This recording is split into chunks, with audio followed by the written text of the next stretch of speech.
The nuclear program of Iran was launched in the 1950s with the help of the United States as part of the Atoms for Peace program. The participation of the United States and Western European governments in Iran's nuclear program continued until the 1979 Iranian Revolution that toppled the Shah of Iran. After the 1979 revolution, a clandestine nuclear weapons research program was disbanded by Ayatollah Ruhollah Khomeini, who considered such weapons forbidden under Muslim ethics and jurisprudence. Iran has signed treaties repudiating the possession of weapons of mass destruction, including the Biological Weapons Convention, the Chemical Weapons Convention, and the Nuclear Non-Proliferation Treaty.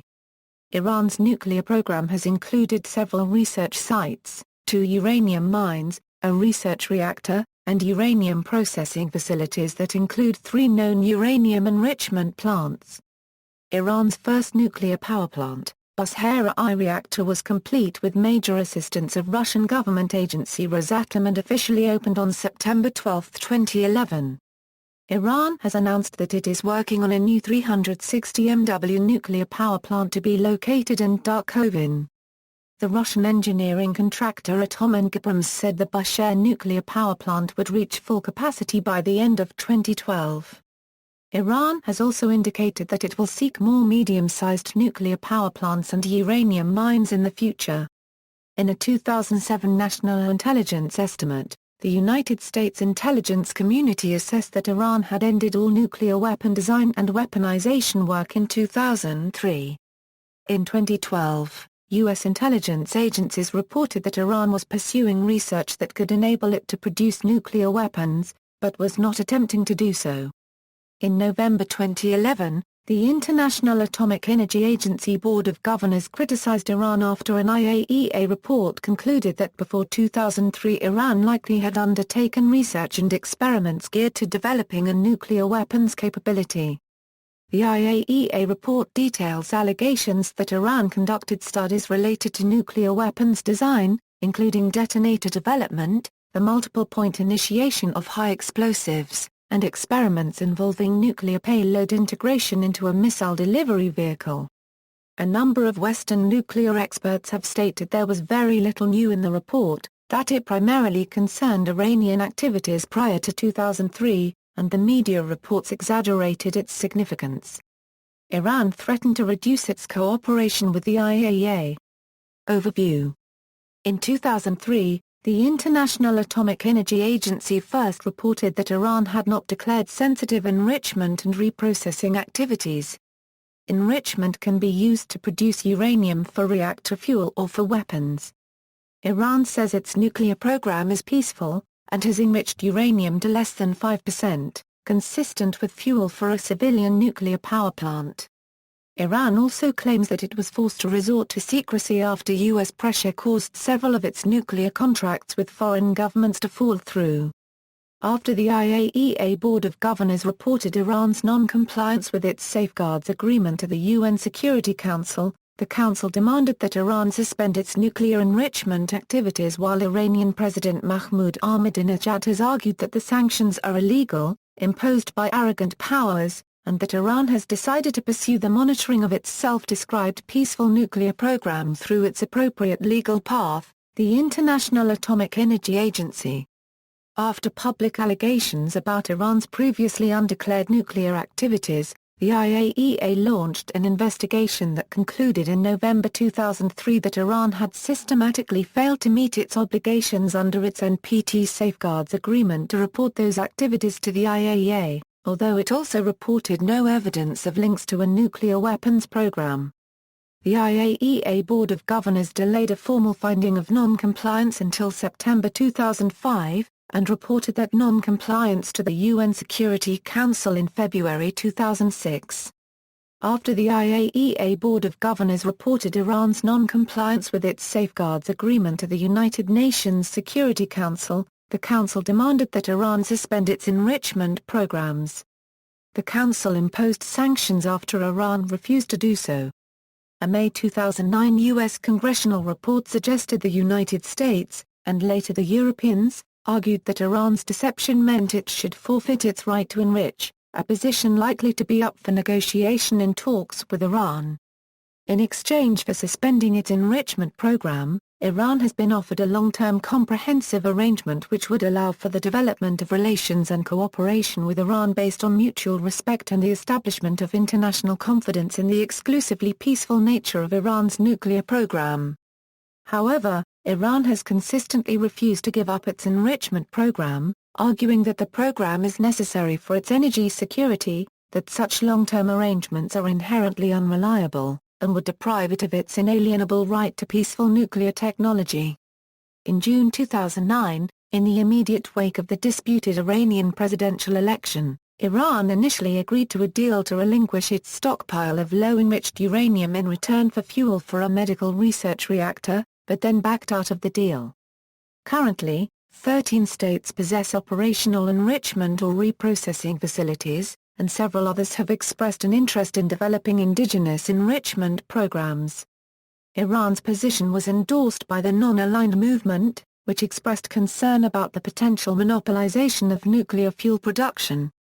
To address concerns that its enrichment program may be diverted to non-peaceful uses, Iran has offered to place additional restrictions on its enrichment program, including, for example, ratifying the additional protocol to allow more stringent inspections by the International Atomic Energy Agency, operating the uranium enrichment facility at Natanz as a multinational fuel center with the participation of foreign representatives, renouncing plutonium reprocessing and immediately fabricating all enriched uranium into reactor fuel rods.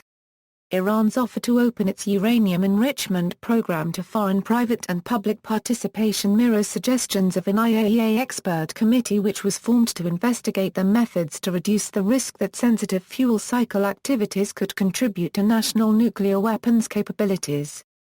Some non-governmental U.S. experts have endorsed this approach. The United States has insisted that Iran must meet the demands of the UN Security Council to suspend its enrichment program. In every other case in which the IAEA Board of Governors made a finding of safeguards non-compliance involving clandestine enrichment or reprocessing, the resolution has involved or is expected to involve at a minimum ending sensitive fuel cycle activities. According to Pierre Goldschmidt, former Deputy Director General and head of the Department of Safeguards at the IAEA, and Henry D. Sokolsky, Executive Director of the Non-Proliferation Policy Education Center, some other instances of safeguards non-compliance reported by the IAEA Secretariat were never reported to the Security Council because the IAEA Board of Governors never made a formal finding of non-compliance. Though South Korea's case involved enriching uranium to levels near weapons grade, the country itself voluntarily reported the isolated activity, and Goldschmidt has argued political considerations also played a dominant role in the board's decision to not make a formal finding of non-compliance.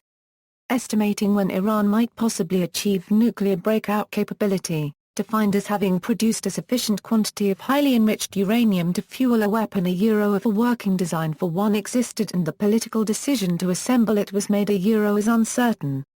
A detailed analysis by physicists at the Federation of American Scientists concludes that such an estimate would depend on the total number and overall efficiency of the centrifuges Iran has in operation, and the amount of low-enriched uranium it has stockpiled to serve as feedstock for a possible high-enrichment program.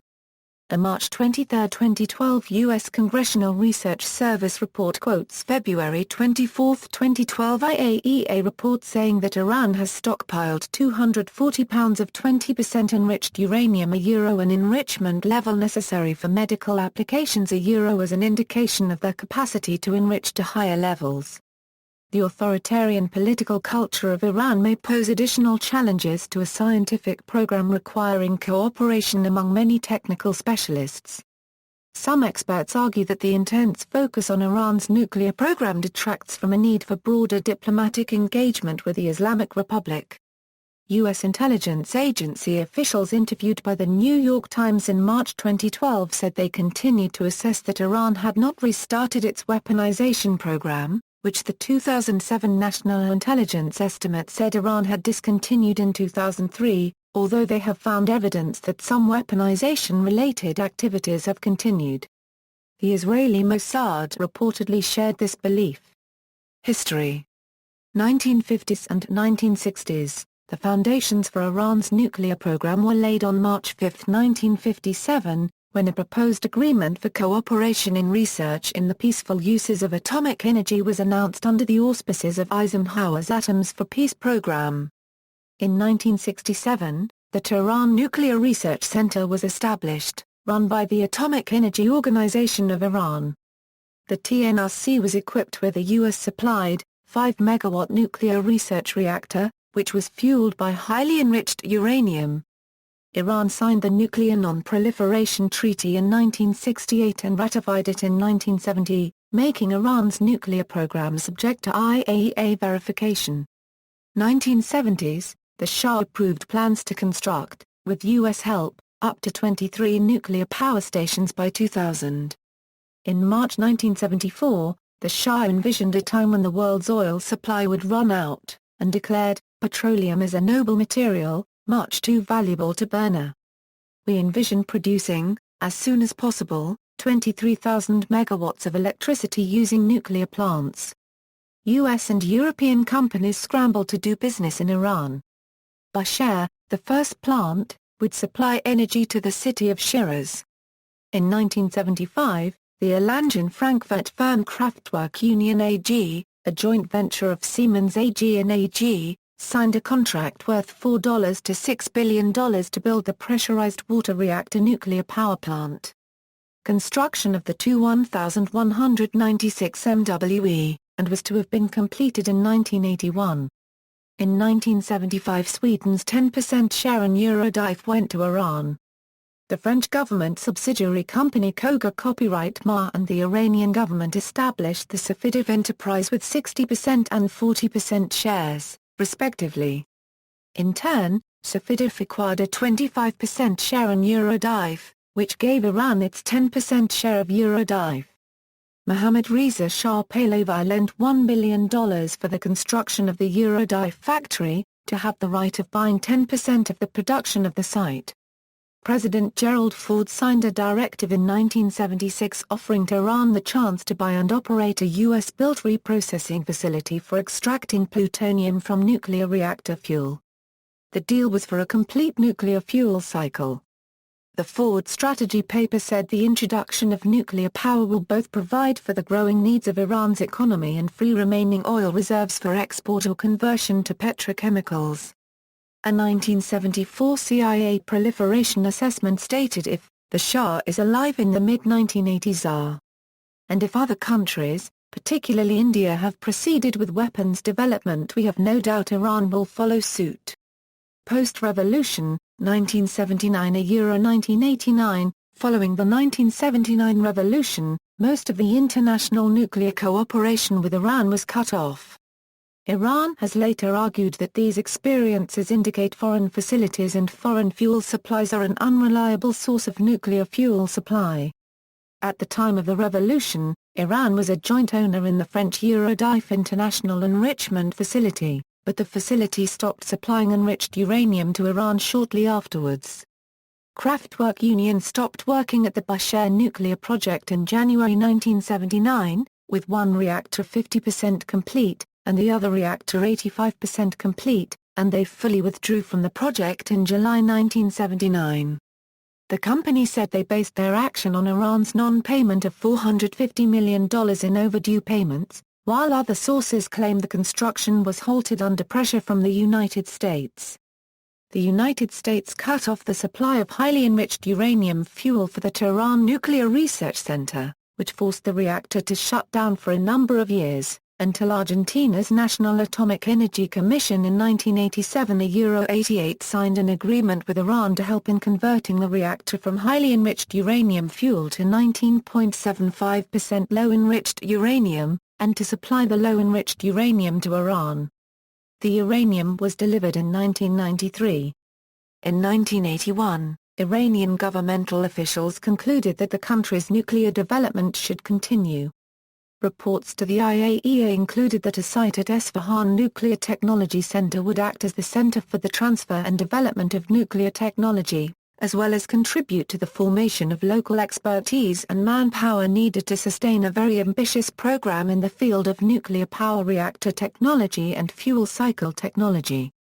The IAEA also was informed about ENC's largest department, for materials testing, which was responsible for U-2 pellet fuel fabrication, and a chemical department whose goal was the conversion of U-3O8 to nuclear-grade U-2. In 1983, IAEA officials were keen to assist Iran in chemical aspects of reactor fuel fabrication, chemical engineering and design aspects of pilot plants for uranium conversion, corrosion of nuclear materials, LWR fuel fabrication, and pilot plant development for production of nuclear-grade U-2. However, the U.S. government directly intervened to discourage IAEA assistance in Iranian production of U-2 and UF-6. A former U.S. official said we stopped that in its tracks. Iran later set up a bilateral cooperation on fuel cycle-related issues with China, but China also agreed to drop most outstanding nuclear commerce with Iran, including the construction of the UF-6 plant, due to U.S. pressure. In April 1984, West German intelligence reported that Iran might have a nuclear bomb within 2 years with uranium from Pakistan. The Germans leaked this news in the first public Western intelligence report of a post-revolutionary nuclear weapons program in Iran. Later that year, Minority Whip of the United States Senate Alan Cranston asserted that the Islamic Republic of Iran was 7 years away from being able to build its own nuclear weapon. During the Iran-Iraq War, the 2 Bushehr reactors were damaged by multiple Iraqi airstrikes and work on the nuclear program came to a standstill. Iran notified the International Atomic Energy Agency of the blasts, and complained about international inaction and the use of French-made missiles in the attack. 1990–2002, from the beginning of the 1990s, Russia formed a joint research organization with Iran called Persepolis, which provided Iran with Russian nuclear experts and technical information. 5 Russian institutions, including the Russian Federal Space Agency, helped Iran to improve its missiles. The exchange of technical information with Iran was personally approved by the SVR director Trubnikov. President Boris Yeltsin had a 2-track policy offering commercial nuclear technology to Iran and discussing the issues with Washington. In 1991, France refunded more than $1.6 billion. Iran remained shareholder of Eurodif via Safidif. However, Iran refrained from asking for the produced uranium. In 1992, Iran invited IAEA inspectors to visit all the sites and facilities they asked. Director General Blix reported that all activities observed were consistent with the peaceful use of atomic energy. The IAEA visits included undeclared facilities and Iran's nascent uranium mining project at Sagand. In the same year, Argentine officials disclosed that their country had cancelled a sale to Iran of civilian nuclear equipment worth $18 million, under U.S. pressure. In 1995, Iran signed a contract with Russia's Ministry of Atomic Energy to resume work on the partially complete Bushehr plant, installing into the existing Bushehr I building a 915 MW EVVE 1000 pressurized water reactor, with completion expected in 2009. In 1996, the U.S. convinced the People's Republic of China to pull out of a contract to construct a uranium conversion plant. However, the Chinese provided blueprints for the facility to the Iranians, who advised the IAEA that they would continue work on the program, and IAEA Director Mohammad El-Baradei even visited the construction site. According to a report by the Argentine Justice in 2006, during the late 1980s and early 1990s, the U.S. pressured Argentina to terminate its nuclear cooperation with Iran, and from early 1992 to 1994 negotiations between Argentina and Iran took place with the aim of re-establishing the 3 agreements made in 1987 (88), 2002 (2006). On August 14, 2002, Alireza Jafarzadeh, a spokesman for an Iranian dissident group National Council of Resistance of Iran, publicly revealed the existence of 2 nuclear sites under construction, a uranium enrichment facility in Natanz, and a heavy water facility in Arak. It has been strongly suggested that intelligence agencies already knew about these facilities, but the reports had been classified. The IAEA immediately sought access to these facilities and further information and cooperation from Iran regarding its nuclear program. According to arrangements in force at the time for implementation of Iran's Safeguards Agreement with the IAEA, Iran was not required to allow IAEA inspections of a new nuclear facility until 6 months before nuclear material is introduced into that facility. At the time, Iran was not even required to inform the IAEA of the existence of the facility. This 6 months clause was standard for implementation of all IAEA safeguards agreements until 1992, when the IAEA Board of Governors decided that facilities should be reported during the planning phase, even before construction began. Iran was the last country to accept that decision, and only did so February 26, 2003, after the IAEA investigation began. In May 2003, shortly after the U.S. invasion of Iraq, elements of the Iranian government of Mohammad Khatami made a confidential proposal for a grand bargain through Swiss diplomatic channels. It offered full transparency of Iran's nuclear program and withdrawal of support for Hamas and Hezbollah, in exchange for security assurances from the United States and a normalization of diplomatic relations. The Bush administration did not respond to the proposal, as senior U.S. officials doubted its authenticity. The proposal reportedly was widely blessed by the Iranian government, including Supreme Leader Ayatollah Khomeini. France, Germany and the United Kingdom undertook a diplomatic initiative with Iran to resolve questions about its nuclear program. On October 21, 2003, in Tehran, the Iranian government and EU3 foreign ministers issued a statement known as the Tehran Declaration, in which Iran agreed to cooperate with the IAEA, to sign and implement an additional protocol as a voluntary, confidence-building measure, and to suspend its enrichment and reprocessing activities during the course of the negotiations.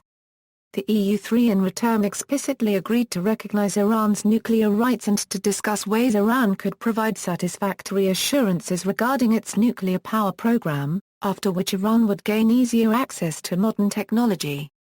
Iran signed an additional protocol on December 18, 2003, and agreed to act as if the protocol were in force, making the required reports to the IAEA and allowing the required access by IAEA inspectors, pending Iran's ratification of the additional protocol.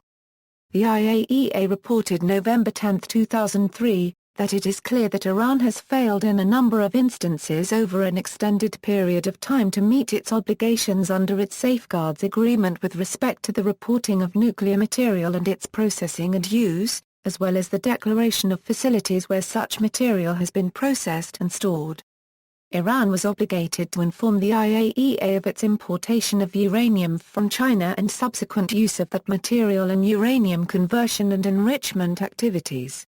It was also obligated to report to the IAEA experiments with the separation of plutonium. However, the Islamic Republic reneged on its promise to permit the IAEA to carry out their inspections and suspended the additional protocol agreement outlined above in October 2005. A comprehensive list of Iran's specific breaches of its IAEA Safeguards Agreement, which the IAEA described as part of a pattern of concealment, can be found in November 15, 2004, report of the IAEA on Iran's nuclear program. Iran attributes its failure to report certain acquisitions and activities on U.S. obstructionism, which reportedly included pressuring the IAEA to cease providing technical assistance to Iran's uranium conversion program in 1983. On the question of whether Iran had a hidden nuclear weapons program, the IAEA's November 2003 report states that it found no evidence that the previously undeclared activities were related to a nuclear weapons program, but also that it was unable to conclude that Iran's nuclear program was exclusively peaceful. In June 2004, construction was commenced on IR-40, a 40 MW heavy water reactor. Under the terms of the Paris Agreement, on November 14, 2004, Iran's chief nuclear negotiator announced a voluntary and temporary suspension of its uranium enrichment program and the voluntary implementation of the additional protocol, after pressure from the United Kingdom, France, and Germany acting on behalf of the European Union. The measure was said at the time to be a voluntary, confidence-building measure, to continue for some reasonable period of time as negotiations with the EU3 continued. On November 24, Iran sought to amend the terms of its agreement with the EU to exclude a handful of the equipment from this deal for research work. This request was dropped 4 days later. According to Said Hossein Mousavian, one of the Iranian representatives to the Paris Agreement negotiations, the Iranians made it clear to their European counterparts that Iran would not consider a permanent end to uranium enrichment. Before the Paris Agreement text was signed, Dr. Rouhani stressed that they should be committed neither to speak nor even think of a cessation anymore. The ambassadors delivered his message to their foreign ministers prior to the signing of the Paris agreed text. The Iranians made it clear to their European counterparts that if the latter sought a complete termination of Iran's nuclear fuel cycle activities, there would be no negotiations. The Europeans answered that they were not seeking such a termination, only an assurance on the non-diversion of Iran's nuclear program to military ends. In February 2005, Iran pressed the EU3 to speed up talks, which the EU3 refused to do so. The talks made little progress because of the divergent positions of the two sides. Under pressure from US, the European negotiators could not agree to allow enrichment on Iranian soil. Although Iranians presented an offer, which included voluntary restrictions on the enrichment volume and output, it was rejected. The EU3 broke a commitment they had made to recognize Iran's right under NPT to the peaceful use of nuclear energy. In early August 2005, after the June election of Mahmoud Ahmadinejad as Iran's president, Iran removed seals on its uranium enrichment equipment in Isfahan, which UK officials termed a breach of the Paris Agreement, though a case can be made that the EU violated the terms of the Paris Agreement by demanding that Iran abandon nuclear enrichment. Several days later, the EU3 offered Iran a package in return for permanent cessation of enrichment. Reportedly, it included benefits in the political, trade and nuclear fields, as well as long-term supplies of nuclear materials and assurances of non-aggression by the EU. Mohammad Saeedi, the deputy head of Iran's Atomic Energy Organization, rejected the offer, terming it very insulting and humiliating, and other independent analysts characterized the EU offer as an empty box. Iran's announcement that it would resume enrichment preceded the election of Iranian President Ahmadinejad by several months. The delay in restarting the program was to allow the IAEA to reinstall monitoring equipment. The actual resumption of the program coincided with the election of President Mahmoud Ahmadinejad, and the appointment of Ali Larijani as the chief Iranian nuclear negotiator. Around 2005, Germany refused to export any more nuclear equipment or refund money paid by Iran for such equipment in the 1980s. In August 2005, with the assistance of Pakistan, a group of U.S. government experts and international scientists concluded that traces of bomb-grade uranium found in Iran came from contaminated Pakistani equipment and were not evidence of a clandestine nuclear weapons program in Iran. In September 2005, IAEA Director General Mohammad El-Baradei reported that most highly enriched uranium traces found in Iran by agency inspectors come from imported centrifuge components, validating Iran's claim that the traces were due to contamination. Sources in Vienna and the State Department reportedly stated that, for all practical purposes, the HEU issue has been resolved. In a speech to the United Nations on September 17, 2005, President Mahmoud Ahmadinejad suggested that Iran-unregistered trademark S enrichment might be managed by an international consortium, with Iran sharing ownership with other countries. The offer was rejected out of hand by the EU and the United States. The IAEA Board of Governors deferred a formal decision on Iran's nuclear case for 2 years after 2003, while Iran continued cooperation with the EU3. On September 24, 2005, after Iran abandoned the Paris Agreement, the board found that Iran had been in non-compliance with its Safeguards Agreement, based largely on facts that had been reported as early as November 2003. On February 4, 2006, the 35-member Board of Governors of the IAEA voted 27-3 to report Iran to the UN Security Council. The measure was sponsored by the United Kingdom, France and Germany, and it was backed by the United States. 2 permanent council members, Russia and China, agreed to referral only on condition that the council take no action before March. The 3 members who voted against referral were Venezuela, Syria and Cuba. In response, on February 6, 2006, Iran suspended its voluntary implementation of the additional protocol and all other voluntary and non-legally binding cooperation with the IAEA beyond what is required by its Safeguards Agreement. In late February 2006, IAEA Director Mohammed El-Baradei raised the suggestion of a deal, whereby Iran would give up industrial-scale enrichment and instead limit its program to a small-scale pilot facility, and agree to import its nuclear fuel from Russia. The Iranians indicated that while they would not be willing to give up their right to enrichment in principle, they were willing to consider the compromise solution. However, in March 2006, the Bush administration made it clear that they would not accept any enrichment at all in Iran. The IAEA Board of Governors deferred the formal report to the UN Security Council of Iran's non-compliance, until February 27, 2006. The board usually makes decisions by consensus, but in a rare non-consensus decision it adopted this resolution by vote, with 12 abstentions. On April 11, 2006, Iranian President Mahmoud Ahmadinejad announced that Iran had successfully enriched uranium. President Ahmadinejad made the announcement in a televised address from the northeastern city of Mashhad, where he said, "I am officially announcing that Iran joined the group of those countries which have nuclear technology." The uranium was enriched at 3.5% using over 100 centrifuges. On April 13, 2006, after U.S. Secretary of State Condoleezza Rice said the Security Council must consider strong steps to induce Tehran to change course in its nuclear ambition, President Ahmadinejad vowed that Iran will not back away from uranium enrichment and that the world must treat Iran as a nuclear power, saying, "Our answer to those who are angry about Iran achieving the full nuclear fuel cycle is just one phrase. We say, be angry at us and die of this anger, because we won't hold talks with anyone about the right of the Iranian nation to enrich uranium." On April 14, 2006, the Institute for Science and International Security published a series of analyzed satellite images of Iran's nuclear facilities at Natanz and Esfahan. Featured in these images is a new tunnel entrance near the uranium conversion facility at Esfahan and continued construction at the Natanz uranium enrichment site.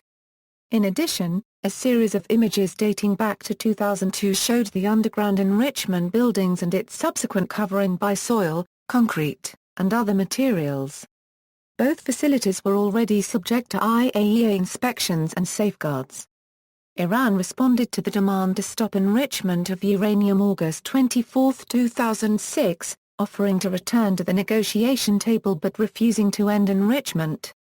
Ghulam Ali Haddad, Speaker of Iran's parliament, said on August 30, 2006, that Iran had the right to peaceful application of nuclear technology and all other officials agree with this decision, according to the semi-official Iranian Students News Agency. Iran opened the door to negotiations for Europe and hopes that the answer which was given to the nuclear package would bring them to the table. In Resolution 1696 of July 31, 2006, the United Nations Security Council demanded that Iran suspend all enrichment and reprocessing-related activities. In Union Security Council Resolution 1737 of December 26, 2006, the Council imposed a series of sanctions on Iran for its non-compliance with the earlier Security Council resolution deciding that Iran suspend enrichment-related activities without delay. These sanctions were primarily targeted against the transfer of nuclear and ballistic missile technologies and, in response to concerns of China and Russia, were lighter than that sought by the United States. This resolution followed a report from the IAEA that Iran had permitted inspections under its Safeguards Agreement but had not suspended its enrichment-related activities. 2007 present, UN Security Council. The Union Security Council has passed 8 resolutions on Iran. Resolution 1696 demanded that Iran suspend its uranium enrichment activities. Resolution 1737 imposed sanctions after Iran refused to suspend its enrichment activities. required Iran to cooperate with IAEA. Resolution 1747 expanded the list of sanctioned Iranian entities. Resolution 1803 extended those sanctions to additional persons and entities. Resolution 1835 reaffirmed the preceding four resolutions. Resolution 1929 imposed a complete arms embargo on Iran, banned Iran from any activities related to ballistic missiles, authorized the inspection and seizure of shipments violating these restrictions, and extended the asset freeze to the Iranian Revolutionary Guard Corps and the Islamic Republic of Iran shipping lines, established panel of experts, Resolution 2049, and Resolution 2105. International Atomic Energy Agency, the IAEA has consistently stated it is unable to conclude that Iran's nuclear program is entirely peaceful. Such a conclusion would normally be drawn only for countries that have an additional protocol in force. Iran ceased its implementation of the additional protocol in 2006, and also ceased all other cooperation with the IAEA beyond what Iran acknowledges it is required to provide under its Safeguards Agreement, after the IAEA Board of Governors decided, in February 2006, to report Iran's safeguards non-compliance to the UN Security Council. The UN Security Council, invoking Chapter 7 of the UN Charter, then passed Resolution 1737, which obligated Iran to implement the additional protocol. Iran responded that its nuclear activities were peaceful and that Security Council involvement was malicious and unlawful. In August 2007, Iran and the IAEA entered into an agreement on the modalities for resolving remaining outstanding issues, and made progress in outstanding issues except for the question of alleged studies of weaponization by Iran. Iran says it did not address the alleged studies in the IAEA work plan because they were not included in the plan.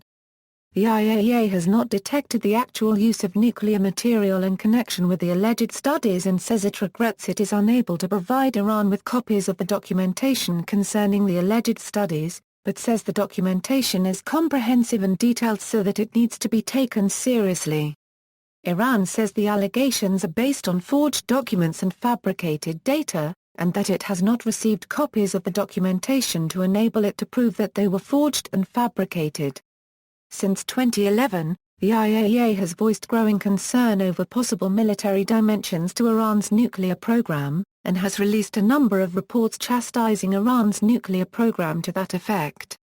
February 2007 report: in February 2007, anonymous diplomats at the Atomic Energy Agency reportedly complained that most U.S. intelligence shared with the IAEA has proved inaccurate, and none had led to significant discoveries inside Iran. On May 10, 2007, Iran and the IAEA vehemently denied reports that Iran had blocked IAEA inspectors when they sought access to the Iran's enrichment facility. On March 11, 2007, Reuters quoted International Atomic Energy Agency spokesman Mark Vidrakhoia, "We have not been denied access at any time, including in the past few weeks. Normally we do not comment on such reports, but this time we felt we had to clarify the matter. If we had a problem like that we would have to report to the 35-nation IAEA governing board. That has not happened because this alleged event did not take place." May 2007 report: on July 30, 2007, inspectors from the IAEA spent 5 hours at the Arak complex, the first such visit since April. Visits to other plants in Iran were expected during the following days. It has been suggested that access may have been granted in an attempt to head off further sanctions. August 2007 report and agreement between Iran and the IAEA. An IAEA report to the Board of Governors on August 30, 2007, stated that Iran's fuel enrichment plant at Natanz is operating well below the expected quantity for a facility of this design, and that 12 of the intended 18 centrifuge cascades at the plant were operating. The report stated that the IAEA had been able to verify the non-diversion of the declared nuclear materials at the enrichment facilities in Iran, and that long-standing issues regarding plutonium experiments and HEU contamination on spent fuel containers were considered resolved. However, the report added that the agency remained unable to verify certain aspects relevant to the scope and nature of Iran's nuclear program. The report also outlined a work plan agreed by Iran and the IAEA on August 21, 2007. The work plan reflected agreement on modalities for resolving the remaining safeguards implementation issues, including the long outstanding issues. According to the plan, these modalities covered all remaining issues regarding Iran's past nuclear program and activities. The IAEA report described the work plan as a significant step forward, but added the agency considers it essential that Iran adheres to the timeline defined therein and implements all the necessary safeguards and transparency measures, including the measures provided for in the additional protocol.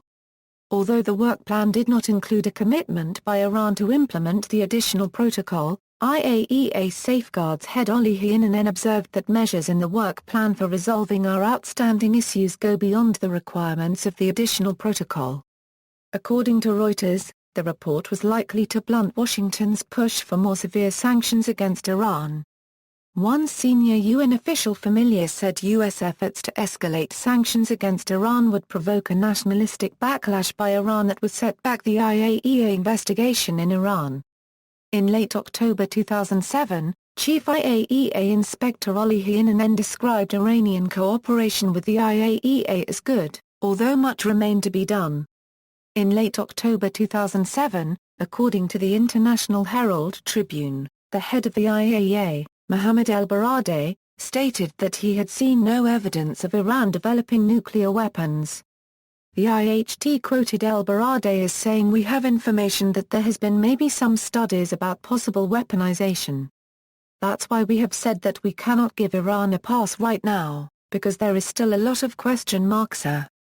But have we seen Iran having the nuclear material that can readily be used into a weapon? No. Have we seen an active weaponization program? No." The IHT report went on to say that El-Baradei said he was worried about the growing rhetoric from the U.S., which he noted focused on Iran's alleged intentions to build a nuclear weapon rather than evidence the country was actively doing so. If there is actual evidence, El-Baradei said he would welcome seeing it. November 2007 report, November 15, 2007, IAEA report found that on 9 outstanding issues listed in the August 2007 work plan, including experiments on the P2 centrifuge and work with uranium metals, Iran's statements are consistent with the information available to the agency, but it warned that its knowledge of Tehran's present atomic work was shrinking due to Iran's refusal to continue voluntarily implementing the additional protocol, as it had done in the past under the October 2003 Tehran Agreement and the November 2004 Paris Agreement. The only remaining issues were traces of HEU found at one location, and allegations by U.S. intelligence agencies based on a laptop computer allegedly stolen from Iran which reportedly contained nuclear weapons-related designs. The IAEA report also stated that Tehran continues to produce LEU. Iran has declared it has a right to peaceful nuclear technology under the NPT, despite Security Council demands that it cease its nuclear enrichment. On November 18, 2007, President Ahmadinejad announced that he intended to consult with other Arab nations on a plan, under the auspices of the Gulf Cooperation Council, to enrich uranium in a neutral third country, such as Switzerland. Israel criticized IAEA reports on Iran as well as the former IAEA Director El-Baradei. Israel's Minister of Strategic Affairs Avigdor Lieberman dismissed reports by the UN nuclear watchdog agency as being unacceptable, and accused IAEA head El-Baradei of being pro-Iranian. February 2008 report, on February 11, 2008. News reports stated that the IAEA report on Iran's compliance with the August 2007 work plan would be delayed over internal disagreements over the report's expected conclusions that the major issues had been resolved. French Foreign Minister Bernard Kouchner stated that he would meet with IAEA Director Mohammad El-Baradei to convince him to listen to the West, and remind him that the IAEA is merely in charge of the technical side rather than the political side of the issue. A senior IAEA official denied the reports of internal disagreements and accused Western powers of using the same hype tactics employed against Iraq before the 2003 US-led invasion to justify imposing further sanctions on Iran over its nuclear program. The IAEA issued its report on the implementation of safeguards in Iran on February 22, 2008. With respect to the report, IAEA Director Mohammed El-Baradei stated that we have managed to clarify all the remaining outstanding issues, including the most important issue, which is the scope and nature of Iran's enrichment program with the exception of a single issue, and that is the alleged weaponization studies that supposedly Iran has conducted in the past.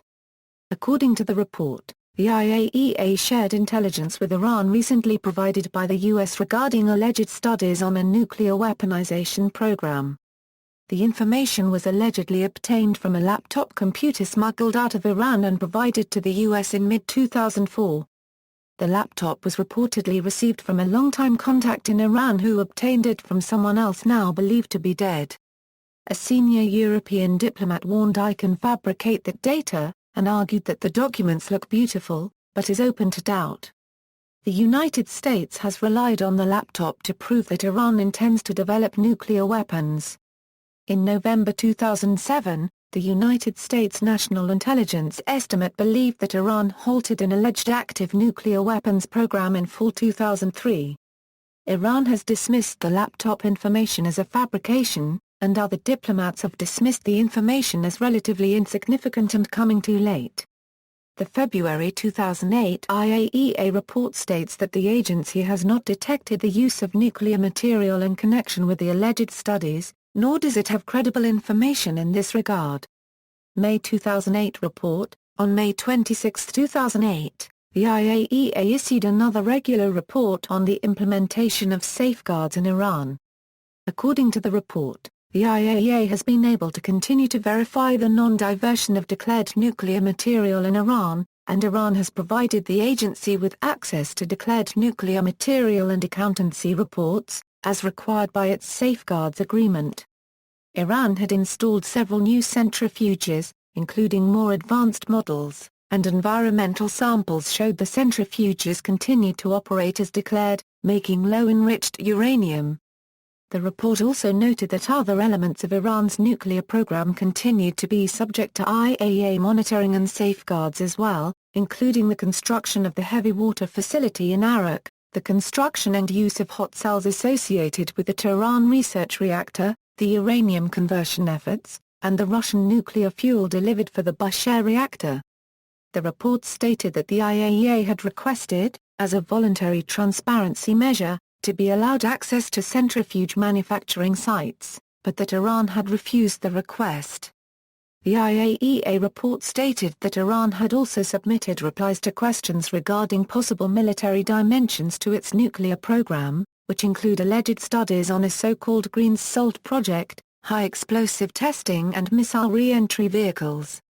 According to the report, Iran's answers were still under review by the IAEA at the time the report was published. However, as part of its earlier overall assessment of the allegations, Iran had responded that the documents making the allegations were forged, not authentic, or referred to conventional applications. The report stated that Iran may have more information on the alleged studies, which remain a matter of serious concern, but that the IAEA itself had not detected evidence of actual design or manufacture by Iran of nuclear weapons or components. The IAEA also stated that it was not itself in possession of certain documents containing the allegations against Iran, and so was not able to share the documents with Iran. September 2008 report: according to September 15, 2008, IAEA report on the implementation of safeguards in Iran, Iran continued to provide the IAEA with access to declared nuclear material and activities, which continued to be operated under safeguards and with no evidence of any diversion of nuclear material for non-peaceful uses.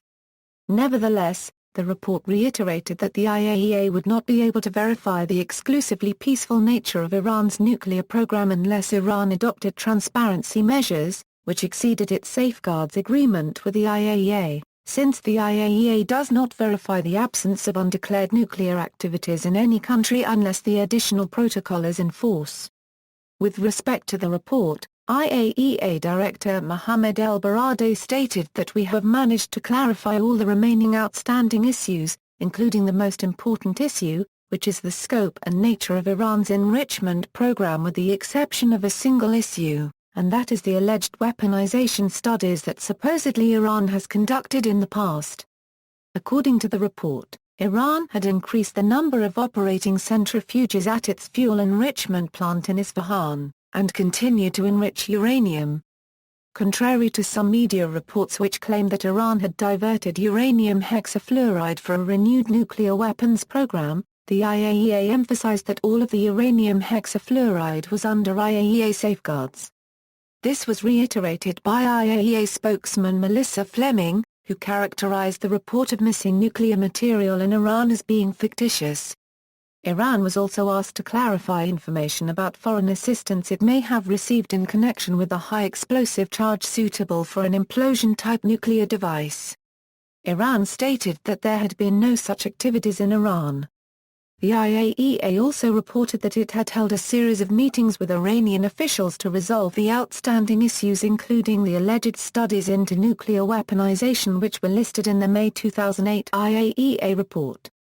During the course of these meetings, the Iranians filed a series of written responses including a 117-page presentation which confirmed the partial veracity of some of the allegations, but which asserted that the allegations as a whole were based on forged documents and fabricated data, and that Iran had not actually received the documentation substantiating the allegations.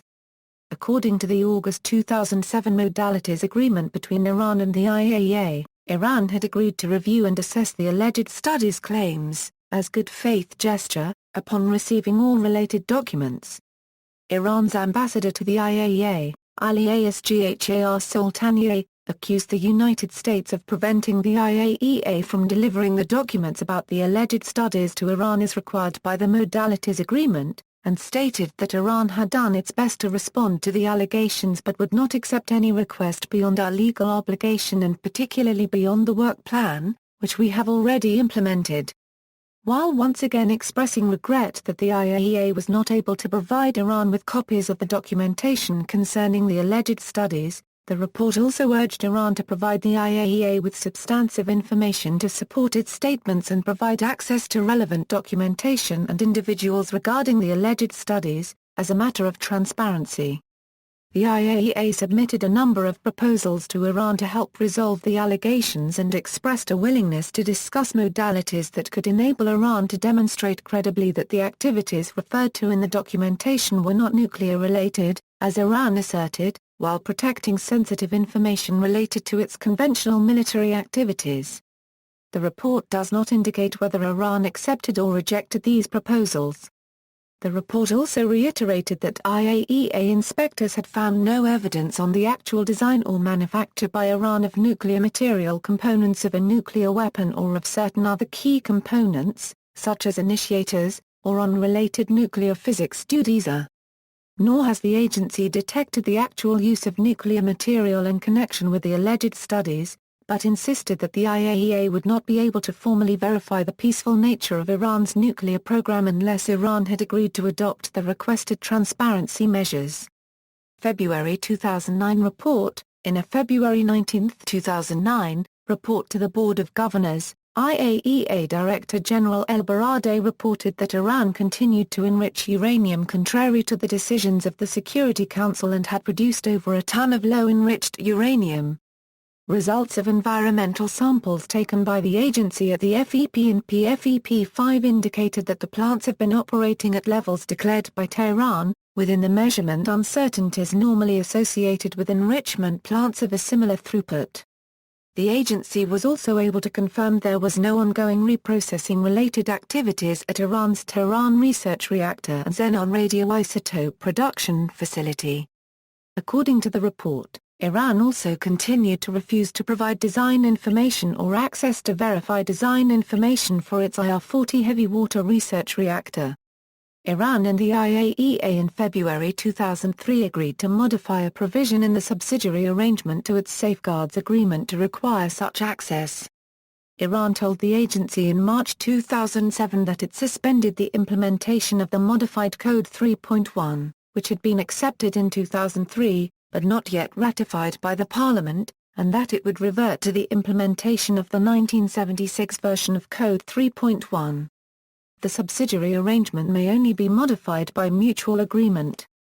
Iran says that since the reactor is not in a position to receive nuclear material, the IAEA's request for access was not justified, and requested that the IAEA not schedule an inspection to verify design information. The agency says its right to verify design information provided to it is a continuing right, which is not dependent on the stage of construction of, or the presence of nuclear material at, a facility.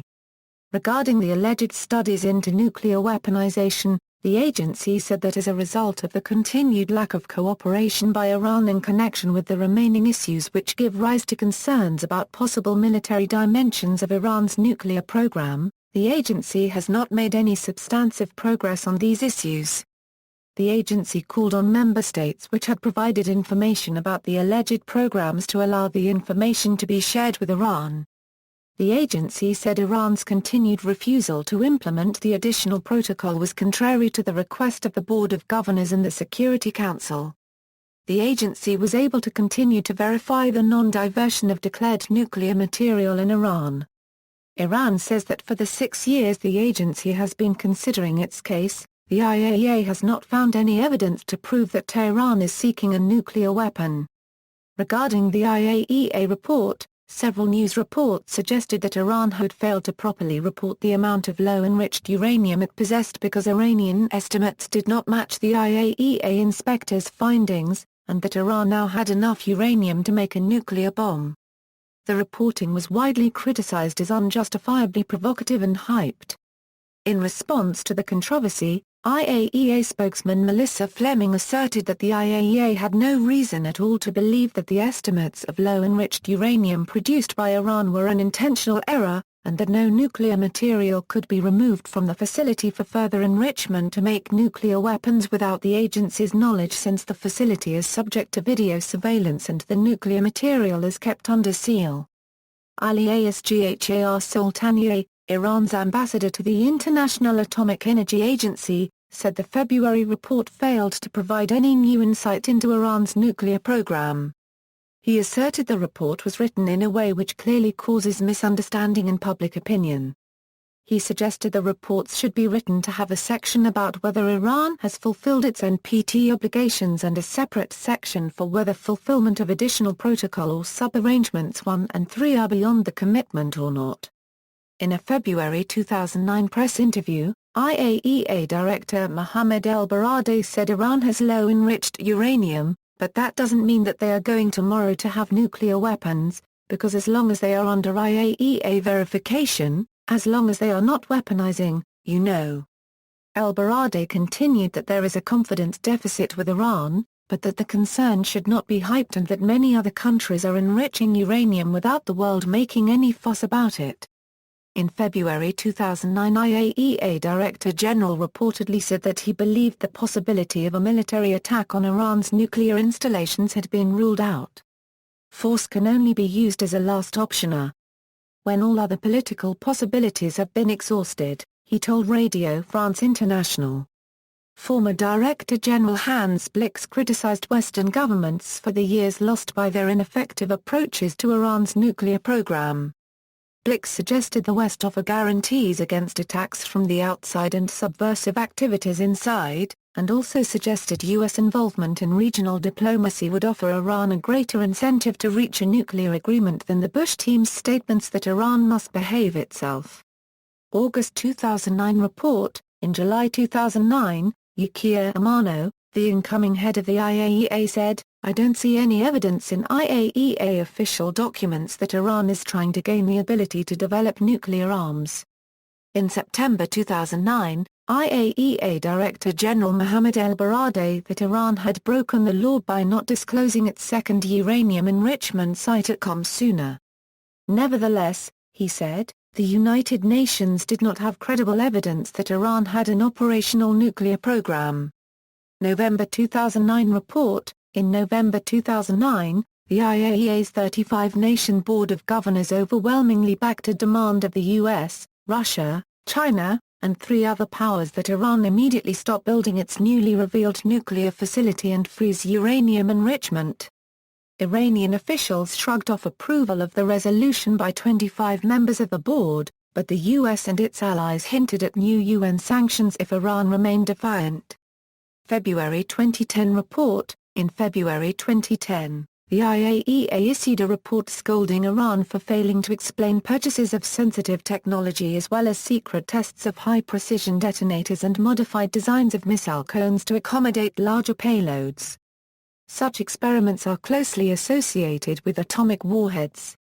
May 2010 report. In May 2010, the IAEA issued a report that Iran had declared production of over 2.5 metric tons of low-enriched uranium, which would be enough if further enriched to make 2 nuclear weapons, and that Iran has refused to answer Inspector unregistered trademark questions on a variety of activities, including what the agency called the a possible military dimensions of Iran's nuclear program. In July 2010, Iran barred 2 IAEA inspectors from entering the country. The IAEA rejected Iran's reasons for the ban and said it fully supported the inspectors, which Tehran has accused of reporting wrongly that some nuclear equipment was missing. In August 2010, the IAEA said Iran has started using a second set of 164 centrifuges linked in a cascade, or string of machines, to enrich uranium to up to 20% at its Natanz pilot fuel enrichment plan. November 2011 report. In November 2011 the IAEA released a report stating inspectors had found credible evidence that Iran had been conducting experiments aimed at designing a nuclear bomb until 2003, and that research may have continued on a smaller scale after that time. IAEA Director Yukiya Amano said evidence gathered by the agency indicates that Iran has carried out activities relevant to the development of a nuclear explosive device.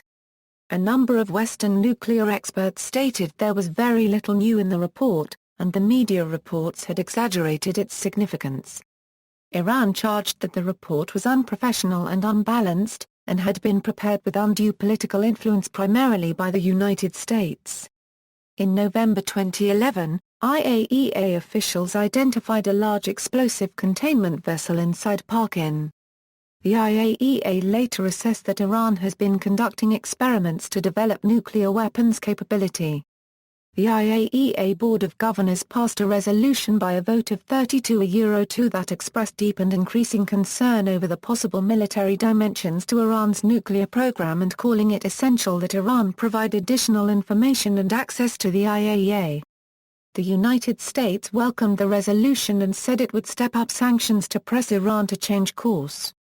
In response to the IAEA resolution, Iran threatened to reduce its cooperation with the IAEA, though Iranian Foreign Minister Ali Akbar Salahi played down talk of withdrawal from the NPT or the IAEA. February 2012 report. On February 24, 2012, IAEA Director General Amano reported to the IAEA Board of Governors that high-level IAEA delegations had met twice with Iranian officials to intensify efforts to resolve outstanding issues, but that major differences remained and Iran did not grant IAEA requests for access to the Parkin site, where the IAEA believes high explosives research pertinent to nuclear weapons may have taken place. Iran dismissed the IAEA's report on the possible military dimensions to its nuclear program as based on unfounded allegations. Amano called on Iran to agree to a structured approach, based on IAEA verification practices, to resolve outstanding issues. In March 2012, Iran said it would allow another inspection at Parkin, when an agreement is made on a modality plan. Not long after, it was reported that Iran might not consent to unfettered access. An ISIS study of satellite imagery claimed to have identified an explosive site at Parkin. The February IAEA report also described progress in Iran's enrichment and fuel fabrication efforts, including a tripling of the number of cascades enriching uranium to nearly 20% and testing of fuel elements for the Tehran research reactor and the still incomplete IR-40 heavy water research reactor. Though Iran was continuing to install thousands of additional centrifuges, these were based on an erratic and outdated design, both in its main enrichment plant at Natanz and in a smaller facility at Fordow buried deep underground. It appears that they're still struggling with the advanced centrifuges, said Olli Heinonen, a former chief nuclear inspector for the Vienna-based UN agency, while nuclear expert Mark Fitzpatrick pointed out that Iran had been working on second-generation models for over 10 years now and still can't put them into large-scale operation. Peter Crail and Daryl G. Kimball of the Arms Control Organization commented that the report does not identify any breakthroughs, and confirms initial impressions that Iran's announcements last week on a series of nuclear advances were hyped. May 2012 report. In May 2012, the IAEA reported that Iran had increased its rate of production of low-enriched uranium enriched at 3.5% and to expand its stockpile of uranium enriched to 19.75%, but was having difficulty with more advanced centrifuges. The IAEA also reported detecting particles of uranium enriched to 27% at the Fordow enrichment facility. However, a diplomat in Vienna cautioned that the spike in uranium purity found by inspectors could turn out to be accidental. This change drastically moved Iran's uranium toward bomb-grade material. Until now, the highest level of purity that had been found in Iran was 20%. August 2012 report. In late August, the IAEA set up an Iran task force to deal with inspections and other issues related to Iran's nuclear program, in an attempt to focus and streamline the IAEA's handling of Iran's nuclear program by concentrating experts and other resources into one dedicated team. On August 30, the IAEA released a report showing a major expansion of Iranian enrichment activities. The report said that Iran has more than doubled the number of centrifuges at the underground facility at Fordow, from 1,064 centrifuges in May to 2,140 centrifuges in August, though the number of operating centrifuges had not increased. The report said that since 2010 Iran had produced about 190 kg of 20% enriched uranium, up from 145 kg in May. The report also noted that Iran had converted some of the 20% enriched uranium to an oxide form and fabricated into fuel for use in research reactors, and that once this conversion and fabrication have taken place, the fuel cannot be readily enriched to weapon-grade purity. The report also expressed concerns over Parkin, which the IAEA has sought to inspect for evidence of nuclear weapons development. Since the IAEA requested access, significant ground scraping and landscaping have been undertaken over an extensive area at and around the location. 5 buildings had been demolished, while power lines, fences, and paved roads were removed, all of which would hamper the IAEA investigation if it were granted access. In a briefing to the Board of Governors on this report in early September 2012, IAEA Deputy Director General Herman Nakanitz and Assistant Director General Rafael Grossi displayed satellite images for its member states which allegedly demonstrate Iranian efforts to remove incriminating evidence from its facility at Parkin, or a nuclear cleanup. These images showed a building at Parkin covered in what appeared to be a pink tarpaulin, as well as demolition of building and removal of earth that the IAEA said would significantly hamper its investigation. A senior Western diplomat described the presentation as pretty compelling. The Institute for Science and International Security said that the purpose of the pink tarpaulin could be to hide further cleanup work from satellites. However, Ali Asghar Soltanieh, Iran's envoy to the IAEA, denied the contents of the presentation, saying that merely having a photo from up there, a satellite imagery. This is not the way the agency should do its professional job. According to the Associated Press, the IAEA received new and significant intelligence by September 2012, which 4 diplomats confirmed was the basis for a passage in the August 2012 IAEA report that the agency has obtained more information which further corroborates suspicions. The intelligence reportedly indicates that Iran had advanced work on computer modeling of the performance of a nuclear warhead, work David Albright of ISIS said was critical to the development of a nuclear weapon. The intelligence would also boost fears by the IAEA that Iran has advanced its weapons research on multiple fronts, as computer modeling is usually accompanied by physical tests of the components which would enter a nuclear weapon. In response to this report, The IAEA Board of Governors on September 13 passed a resolution that rebuked Iran for defying UN Security Council resolutions to suspend uranium enrichment and called on Iran to allow inspections of evidence that it is pursuing weapons technology. The resolution, which passed by a vote of 31-1 with 3 abstentions, also expressed serious concerns about Iran's nuclear program while desiring a peaceful resolution. Senior United States diplomat Robert Wood blamed Iran for systematically demolishing a facility at the Parkin military base, which IAEA inspectors have attempted to visit in the past, but were not granted access, saying Iran has been taking measures that appear consistent with an effort to remove evidence of its past activities at Parkin. The resolution was introduced jointly by China, France, Germany, Russia, the United States, and the United Kingdom. November 2012 report. On November 16, the IAEA released a report showing continued expansion in Iranian uranium enrichment capabilities. At Fordow, all 27 84IR-1 centrifuges have been installed, though only 4 cascades are operating and another 4 are fully equipped, vacuum-tested, and ready to begin operating. Iran has produced approximately 233 kg of near 20% enriched uranium, an increase of 43 kg since the August 2012 IAEA report. The IAEA August 2012 report stated that Iran had begun to use 96 kg of its near 20% enriched uranium to fabricate fuel for the Tehran research reactor, which makes it more difficult to further enrich that uranium to weapons grade, since it would first need to be converted back to uranium hexafluoride gas.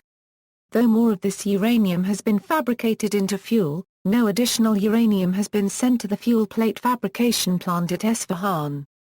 The November report noted that Iran has continued to deny the IAEA access to the military site at Parkin. Citing evidence from satellite imagery that Iran constructed a large explosives containment vessel in which to conduct hydrodynamic experiments relevant to nuclear weapons development, the report expresses concern that changes taking place at the Parkin military site might eliminate evidence of past nuclear activities, noting that there had been virtually no activity at that location between February 2005 and the time the IAEA requested access. Those changes include frequent presence of equipment, trucks and personnel, large amounts of liquid runoff, removal of external pipework, raising and removal of 5 other buildings or structures and the site perimeter fence, reconfiguration of electrical and water supply, shrouding of the containment vessel building, scraping and removal of large quantities of earth and the depositing of new earth in its place.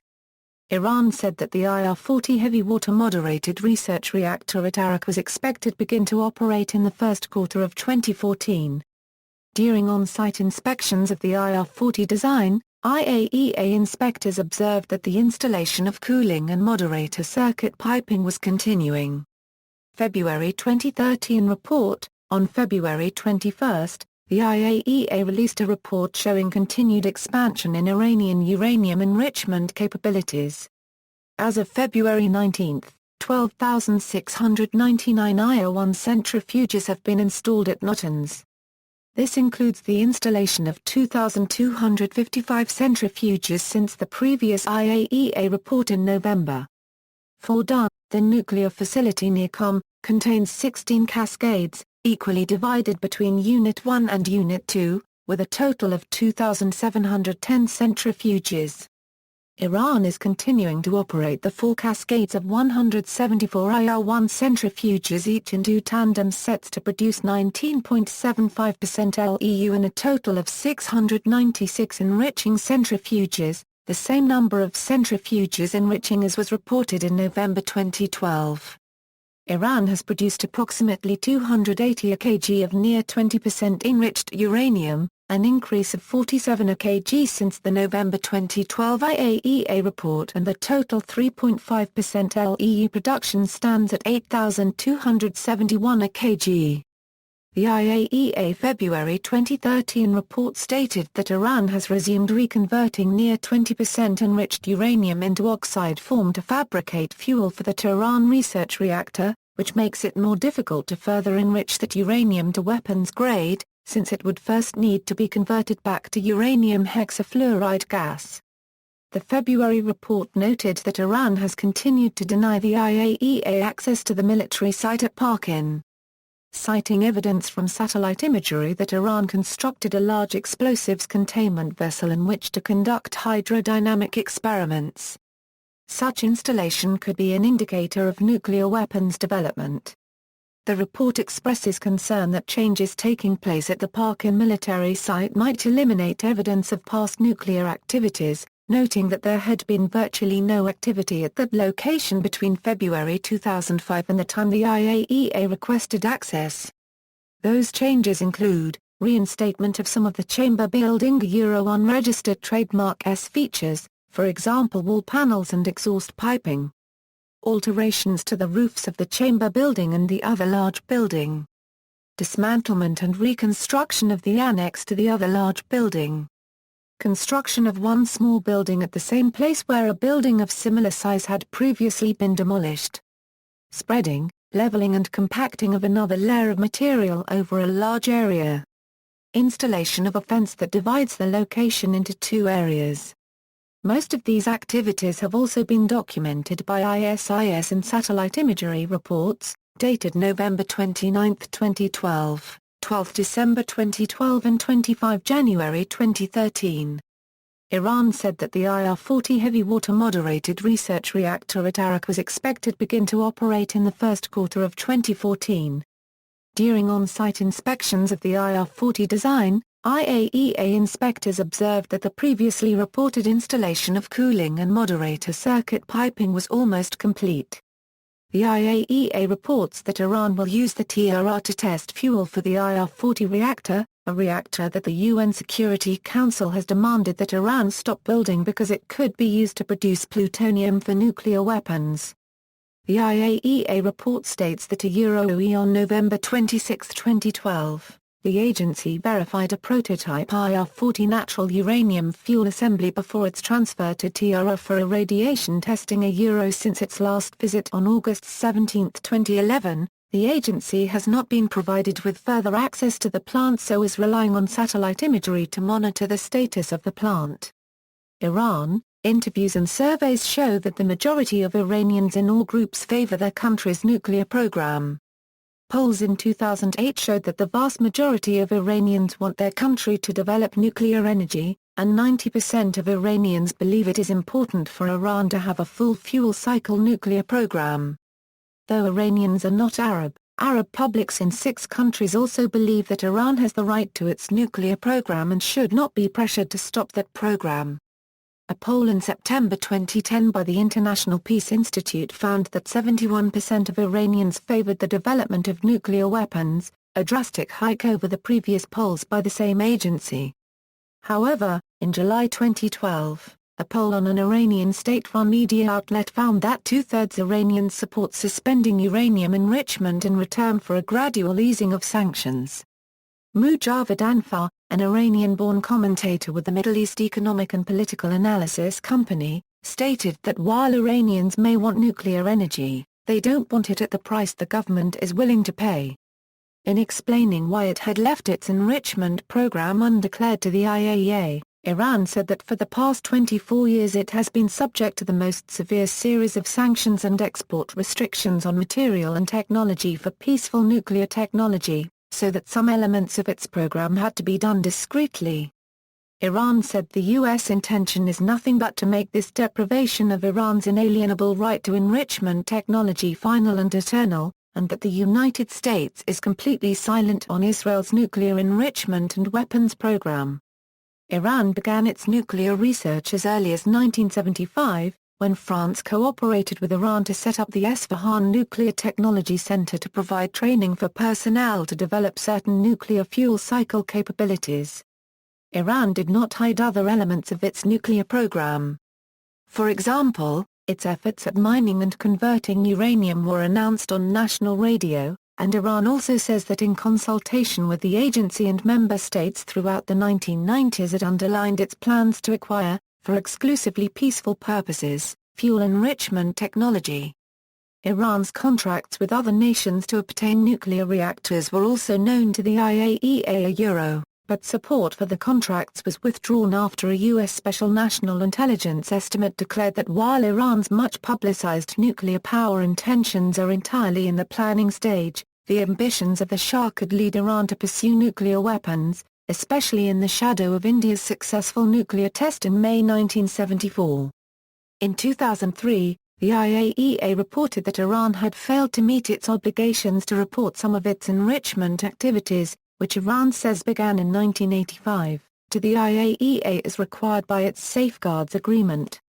The IAEA further reported that Iran had undertaken to submit the required information for agency verification and to implement a policy of cooperation and full transparency as corrective actions. The Iranian government has repeatedly made compromise offers to place strict limits on its nuclear program beyond what the Non-Proliferation Treaty and the additional protocol legally require of Iran, in order to ensure that the program cannot be secretly diverted to the manufacture of weapons.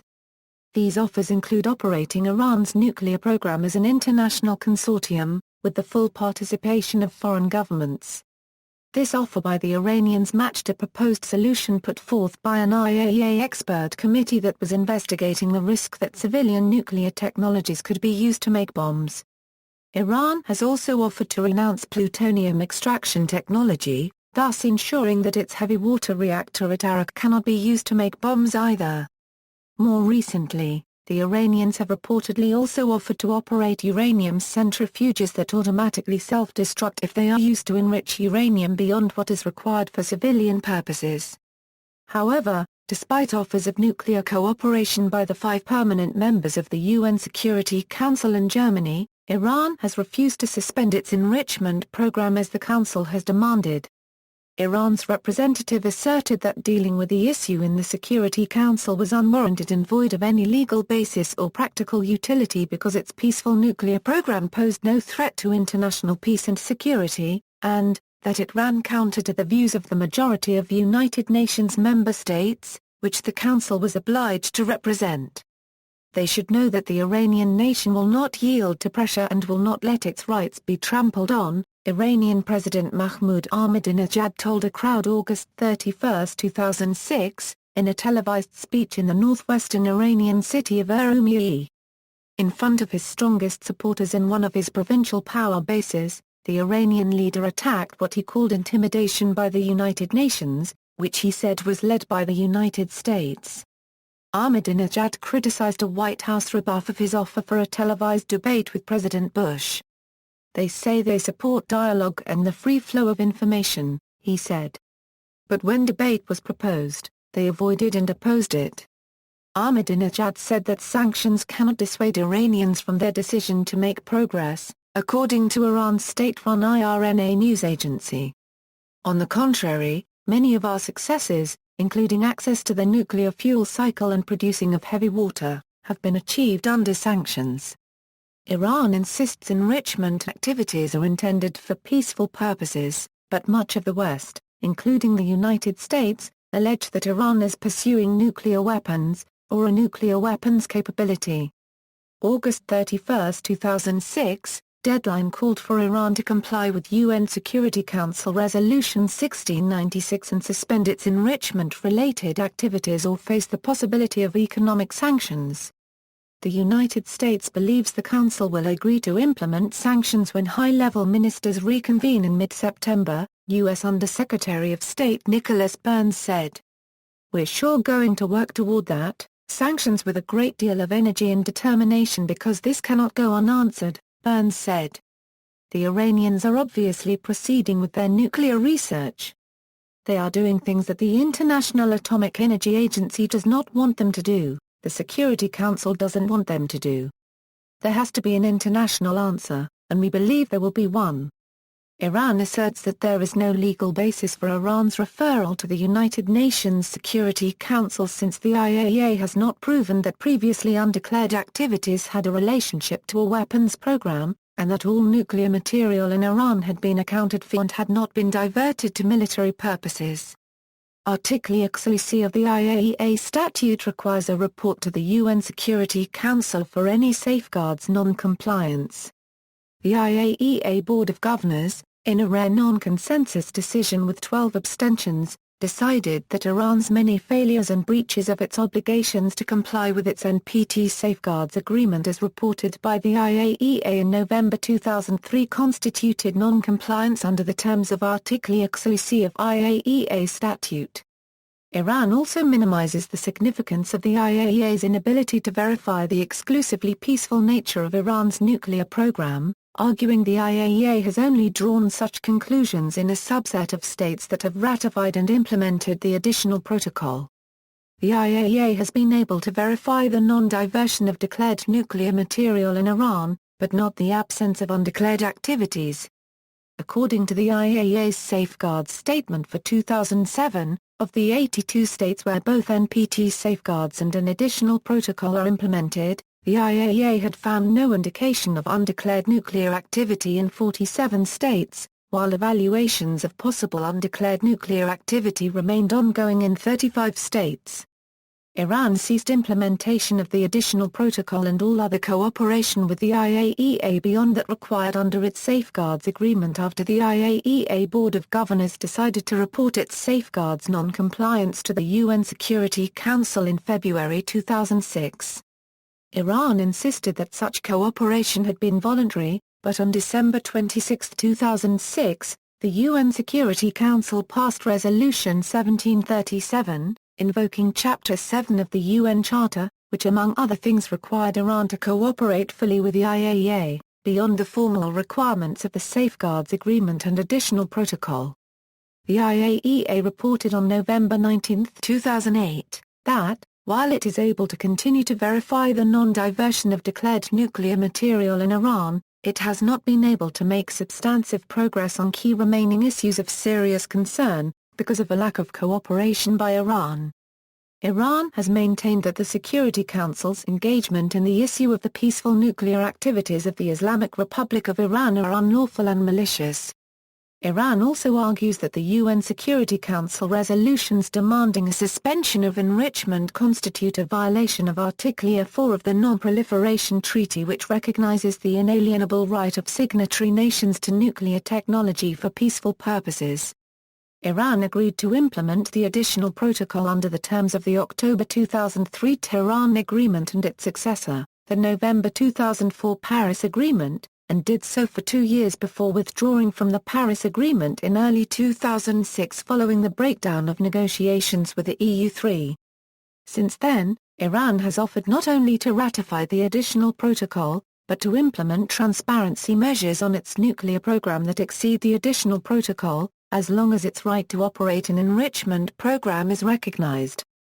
The UN Security Council, however, insists that Iran must suspend all enrichment-related and reprocessing activities, and the United States explicitly ruled out the possibility that it would allow Iran to produce its own nuclear fuel, even under intense international inspection. On April 9, 2007, Iran announced that it has begun enriching uranium with 3000 centrifuges, presumably at Natanz enrichment site. With great honor, I declare that as of today our dear country has joined the Nuclear Club of Nations and can produce nuclear fuel on an industrial scale, said Ahmadinejad.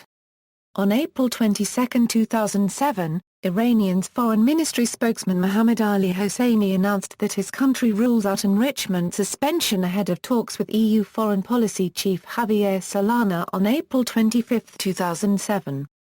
In March 2009, Iran announced plans to open the Bushehr nuclear power plant to tourism as a way to highlight their peaceful nuclear intentions. Reacting to the November 2009 IAEA Board of Governors resolution demanding that Iran immediately stop building its newly revealed nuclear facility and freeze uranium enrichment, Foreign Ministry spokesman Ramin Mehman-Paras described the resolution as a show aimed at putting pressure on Iran, which will be useless. The Iranian government subsequently authorized the country's Atomic Energy Organization to begin building 10 more uranium enrichment plants for enhancing the country's electricity production. Iranian President Mahmoud Ahmadinejad on December 1 brushed aside the threat of UN sanctions over his country's failure to accept a UN-proposed deal on its nuclear program, stating that such a move by Western nations would not hinder Iran's nuclear program. Ahmadinejad told state television that he believed further negotiations with world powers over his country's nuclear program were not needed, describing warnings by Western powers that Iran would be isolated if it fails to accept the UN-proposed deal as ridiculous.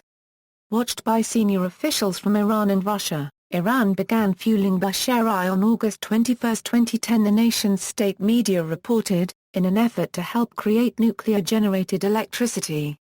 While state media reported it will take about 2 months for the reactor to begin generating electricity, Russia's nuclear agency says it will take longer. Ayatollah Ali Khamenei, Iran's supreme leader, recently asserted Iran's right to establish nuclear plants. On September 17, 2012, speaking at the IAEA General Conference, Iranian nuclear chief Faridun Abbasi attacked the IAEA, saying that terrorists and saboteurs had possibly infiltrated the IAEA in order to derail Iran's nuclear program. Abbasi said that on August 17, 2012, an underground enrichment plant was sabotaged, and IAEA inspectors arrived in Iran to inspect it soon after. The Associated Press noted that his comments reflected a determination in Iran to continue defying international pressure regarding its nuclear program. Mark Fitzpatrick of the International Institute for Strategic Studies said that Iran's accusations regarding the IAEA are a new low. Increasingly cornered, they are lashing out wildly. Abbasi's allegations were viewed by some Western experts as providing a potential pretext for Iran to officially downgrade its level of cooperation with the IAEA. Abbasi also met separately with IAEA Director General Amano, after which the IAEA pressed Iran to address concerns in its nuclear program, and said that the IAEA was ready for negotiations soon. The IAEA did not comment on Abbasi's statements regarding terrorists and saboteurs, but did say that it was vital that Iran cooperate with IAEA inspectors in order to clarify suspicions regarding its nuclear program. In an interview on the sidelines of the IAEA General Conference, Abbasi was quoted as saying that Iran had intentionally provided false information about its nuclear program to mislead Western intelligence. Abbasi, who had been an assassination target in 2010, said Iran sometimes exaggerated and sometimes understated its progress. Iran planned to showcase its nuclear exports at Atomexpo 2013. In September 2013, in an interview with The Washington Post, the newly elected president of Iran Hassan Rouhani said that he wanted a resolution to the nuclear issue within months, not years. Rouhani said he saw the nuclear issue as a beginning point for U.S.-Iran relations. United States, President George W. Bush insisted on August 31, 2006, that there must be consequences for Iran's defiance of demands that it stop enriching uranium. He asserted the world now faces a grave threat from the radical regime in Iran. The Iranian regime arms, funds, and advises Hezbollah. The IAEA issued a report saying Iran had not suspended its uranium enrichment activities, a United Nations official said. This report opened the way for UN Security Council sanctions against Iran. Facing a Security Council deadline to stop its uranium enrichment activities, Iran has left little doubt it will defy the West and continue its nuclear program. A congressional report released on August 23, 2006, summarized the documentary history of Iran's nuclear program, but also made allegations against the IAEA. The IAEA responded with a strongly worded letter to then U.S. House Intelligence Committee Chairman Peter Hoekstra, which labeled as outrageous and dishonest the report's allegation that an IAEA inspector was dismissed for violating a supposed IAEA policy against telling the whole truth about Iran, and pointed out other factual errors, such as a claim that Iran had enriched weapons-grade uranium. John Bolton, then U.S. Ambassador to the United Nations on August 31, 2006, said that he expected action to impose sanctions to begin immediately after the deadline passes, with meetings of high-level officials in the coming days, followed by negotiations on the language of the sanctions resolution. Bolton said that when the deadline passes a little flag will go up. In terms of what happens afterward, at that point, if they have not suspended all uranium enrichment activities, they will not be in compliance with the resolution, he said. And at that point, the steps that the foreign ministers have agreed upon previously are. We would begin to talk about how to implement those steps. The 5 permanent members of the Security Council, plus Germany, previously offered Iran a package of incentives aimed at getting the country to restart negotiations, but Iran refused to halt its nuclear activities first.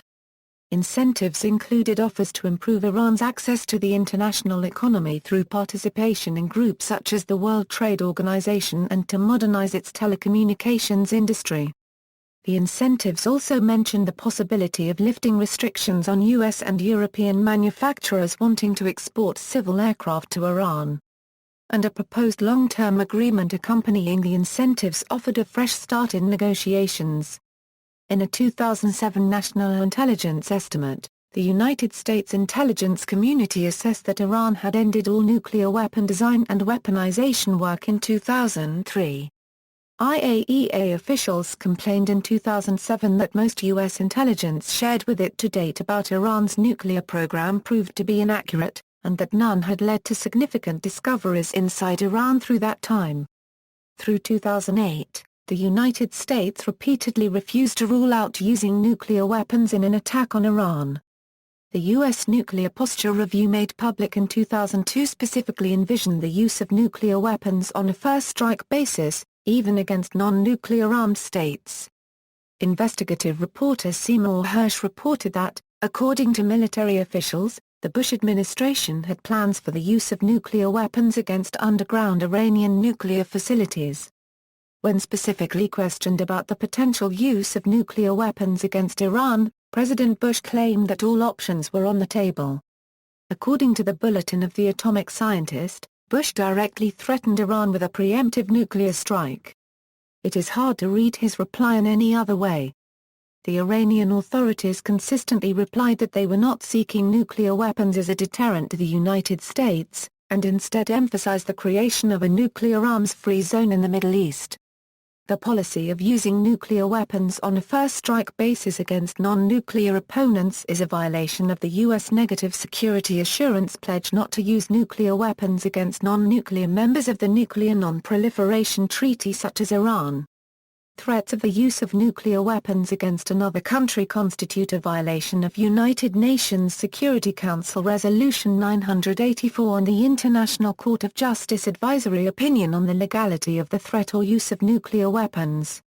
In December 2008, President-elect Barack Obama gave an interview on Sunday's Meet the Press with host Tom Brokaw during which he said the United States needs to ratchet up tough but direct diplomacy with Iran. He said in his view the United States needs to make it clear to the Iranians that their alleged development of nuclear weapons and funding of organizations like Hamas and Hezbollah, and threats against Israel are unacceptable. Obama supports diplomacy with Iran without preconditions to pressure Iran to stop their illicit nuclear program. Mohammad El-Baradei has welcomed the new stance to talk to Iran as long overdue. Iran said Obama should apologize for the U.S. bombing of Hiroshima and Nagasaki in World War II and his administration should stop talking to the world and listen to what others are saying. In his first press interview as president, Obama told Al Arabi that if countries like Iran are willing to unclench their fist, they will find an extended hand from us. In March 2009 U.S. National Intelligence Director Dennis C. Blair and Defense Intelligence Agency Director Lieutenant General Michael D. Maples told a United States Senate Committee on Armed Services hearing that Iran has only low-enriched uranium, which there were no indications it was refining. Their comments countered ones made earlier by an Israeli general, and Maples said the United States was arriving at different conclusions from the same facts. On April 7, 2009, a Manhattan district attorney charged a financier with the suspected misuse of Manhattan banks employed to transfer money between China and Iran by way of Europe and the United States.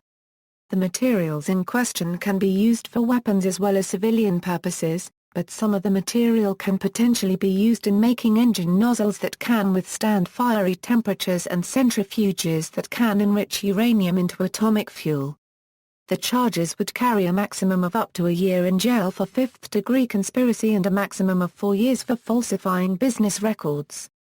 David Albright, a nuclear weapons expert who assisted in the prosecution, said that it is impossible to say how Iran used or could use the raw materials it acquired.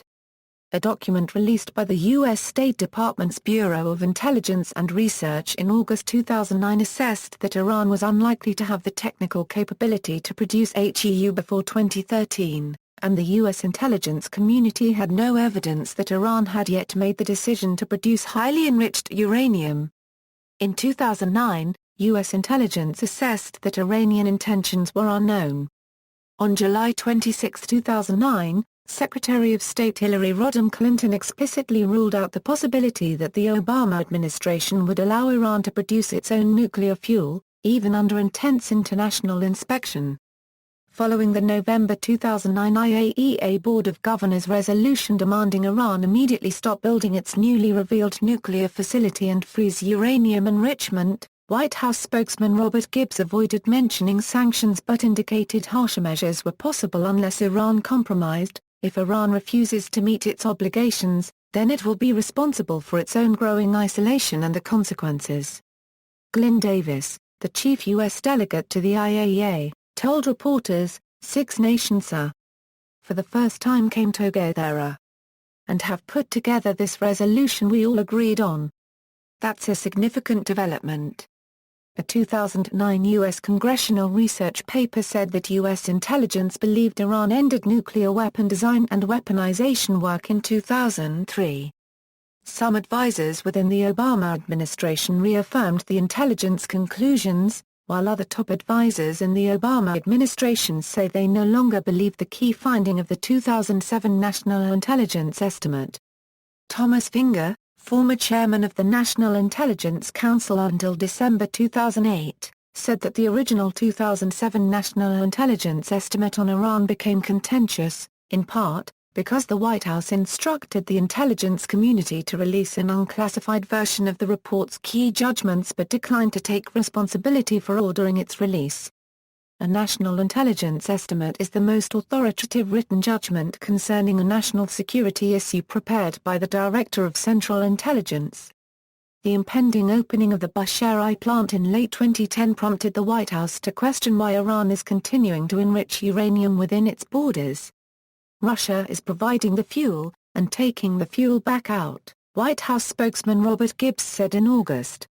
It, quite clearly, I think, underscores that Iran does not need its own enrichment capability if its intentions, as it states, are for a peaceful nuclear program, he said. On January 8, 2012, U.S. Secretary of Defense Leon Panetta said on Face the Nation that Iran was not trying to develop a nuclear weapon, but was trying to develop a nuclear capability. He also urged Israel to work together rather than make a unilateral strike on Iran unregistered trademark as nuclear installations. On August 1, 2012, U.S. Defense Secretary Leon Panetta while in Israel said that the United States had options, including military options, to prevent Iran from attaining a nuclear weapon, should diplomacy fail. In 2012, 16 U.S. intelligence agencies, including the CIA, reported that Iran was pursuing research that could enable it to produce nuclear weapons, but was not attempting to do so. The senior officers of all of the major American intelligence agencies stated that there was no conclusive evidence that Iran has made any attempt to produce nuclear weapons since 2003. On January 14, 2013, the Institute for Science and International Security published an 154-page report by 5 U.S. experts titled U.S. Non-Proliferation Strategy for the Changing Middle East, which stated that Iran could produce enough weapon-grade uranium for one or more nuclear bombs by the middle of 2014. Therefore, the report recommended that the United States should increase sanctions on Iran in order to curb its ability to develop weapon-grade uranium. In addition, the report states, the President should explicitly declare that he will use military force to destroy Iran's nuclear program if Iran takes additional decisive steps toward producing a bomb. On February 2, 2013, speaking at the Munich Security Conference, U.S. Vice President Joseph Biden said that the Obama administration would be prepared to meet bilaterally with the Iranian leadership. "We would not make it a secret that we were doing that. We would let our partners know if that occasion presented itself. That offer stands, but it must be real and tangible, and there has to be an agenda that they're unregistered trademark-free prepared to speak to. We are not just prepared to do it for the exercise." A few days later, Iranian Supreme Leader Ayatollah Ali Khamenei rejected the offer and added ambiguously, "The U.S. policies in the Middle East have failed and the Americans are in need of a winning hand. That is bringing Iran to the negotiating table." On February 4, the Italian news wire Agenzia Nova, citing sources in Tehran, reported that from the beginning of the year Ali Larijani, Speaker of the Parliament, secretly traveled twice to the United States to launch direct negotiations with the Obama administration. The Italian agency explained that U.S. diplomacy was waiting for the presidential election in Iran, that most probably will see a dramatic change in Iranian approach. It was reported on June 17 Iran unregistered trademark as newly elected President Hassan Rouhani had expressed readiness for bilateral talks with Washington, with conditions. Negotiations between Iran and the P5+1. Iran has held a series of meetings with a group of 6 countries, China, France, Germany, Russia, United Kingdom, United States. These 6 are known as the P5+1 or alternatively as the E3+3. These meetings are intended to resolve concerns about Iran's nuclear program. October 2009 Geneva negotiations, January 2011 Istanbul meeting, April 2012 Istanbul meeting. The first session of fresh negotiations in April went well, with delegates praising the constructive dialogue and Iran's positive attitude. Israeli Prime Minister Benjamin Netanyahu said, however, that Iran had been given a freebie, a charge that was sharply rebutted by Barack Obama. In the lead-up to the second round of negotiations in May, and in what may foreshadow a significant concession, an unnamed senior U.S. official hinted the United States might accept Iran enriching uranium to 5% so long as the Iranians agreed to tough international oversight of the process. The U.S. shift was reportedly made for the pragmatic reason that unconditional demands for zero enrichment would make it impossible to reach a negotiated deal. Netanyahu had insisted a few days before that he would tolerate no enrichment, not even to the 3% required for nuclear power. In a shift on the Iranian side, April saw members of the Iranian Islamic Revolutionary Guard Corps urging Ayatollah Ali Khamenei to maintain a policy of keeping uranium enrichment at or below 20%. The EU's High Representative for Foreign Affairs Catherine Ashton felt compelled to make a special visit to Netanyahu, partly to keep him from again voicing his negativity and opposition to the negotiations. At the meeting, which included Avigdor Lieberman, Ehud Barak and Shaul Mofaz, the Israelis demanded a guaranteed timetable for cessation of all uranium enrichment by Iran, the removal of all enriched uranium, and the dismantlement of the underground facility at Fordo. Otherwise, they said, Iran would use the talks to buy time. May 2012 Baghdad negotiations, February and April 2013 Almaty negotiations, September 2013 ministerial meeting. Foreign ministers of the P5+1 met in September 2013 on the margins of the United Nations General Assembly, and were joined by Iranian Foreign Minister Zarif. October-November 2013 negotiations. Led negotiators for the P5+1 and Iran met in Geneva 15 October 16 to discuss elements of a possible framework for resolving questions about Iran's nuclear program. Experts from the P5+1 and Iran met in Vienna 30 October 31 to exchange detailed information on those elements. Lead negotiators met again 7 November 8 to negotiate that framework, joined at the end by foreign ministers from the P5+1, but despite extending the talks past midnight November 9 were unable to agree on that framework and agreed instead to meet again November 20. On November 24, The foreign ministers of Iran and the P5+1 agreed to a 6-month interim deal that involves the freezing of key parts of the Iranian nuclear program in exchange for a decrease in sanctions, to provide time to negotiate a permanent agreement. Iran will stop enriching uranium beyond 5%, and will stop development of their Arak plant. The Union will be granted greater access for inspections. In exchange, Iran will receive relief from sanctions of approximately $7 billion and no additional sanctions will be imposed. President Obama called the agreement an important first step. Following further negotiation of implementation details, a summary of which was released by the White House on January 16, 2014, implementation began January 20, 2014. Implementation: the P5+1 and Iran held meetings at the senior levels February 18 20 and agreed on a framework for future negotiations. Following expert talks, a next round of senior-level talks is scheduled to be held in Vienna starting March 17, 2014. On February 20, 2014, the IAEA reported that Iran was implementing its commitments to the P5+1 and its commitments to the IAEA under the joint statement of November 11, 2013. February-July 2014 negotiations. During February to July 2014, the P5+1 and Iran have held high-level negotiations on a comprehensive agreement on Iran's nuclear program in Vienna, Austria. After 6 rounds of talks, the parties missed the deadline for reaching a deal and agreed to extend the negotiations through November 24. Additionally, it was agreed that the U.S. will unblock $2.8 billion in frozen Iranian funds, in exchange for Iran continuing to convert its stocks of 20% enriched uranium into fuel. Second enrichment plant. On September 21, 2009, Iran informed the IAEA that it was constructing a second enrichment facility. The following day, IAEA Director General El Baradei informed the United States, and 2 days later the United States, United Kingdom and France briefed the IAEA on an enrichment facility under construction at an underground location at Fordow, 26 miles north of Qom. On September 25, at the G20 summit, the 3 countries criticized Iran for once again concealing a nuclear facility from the IAEA. The United States said that the facility, which was still months from completion, was too small to be useful for a civil program but could produce enough high-enriched uranium for 1 bomb per year. Iran said the plant was for peaceful purposes and would take between 1.5 to 2 years to complete, and that the notice Iran had given had exceeded the 180 days before insertion of nuclear materials the IAEA safeguards agreement that Iran was following required.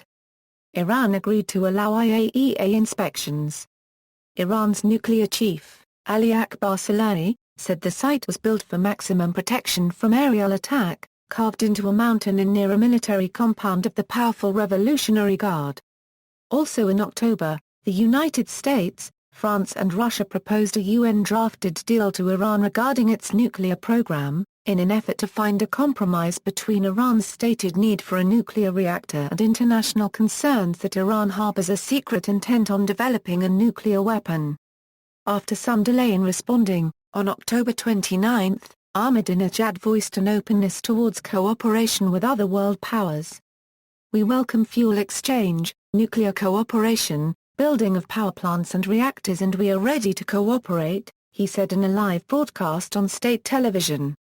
However, he added that Iran would not retreat one iota on its right to a sovereign nuclear program. In November 2009, the IAEA Board of Governors passed a resolution that criticized Iran for defying a UN Security Council ban on uranium enrichment, censured Iran for secretly building a uranium enrichment facility and demanded that it immediately suspend further construction. It noted the IAEA chief Mohammad El-Baradei cannot confirm that Iran's nuclear program is exclusively geared toward peaceful uses, and expressed serious concern that Iran's stonewalling of an IAEA probe means the possibility of military dimensions to Iran's nuclear program cannot be excluded. Cooperation with Venezuela. In October 2009, Hugo Chavez announced that Iran was helping Venezuela in uranium exploration.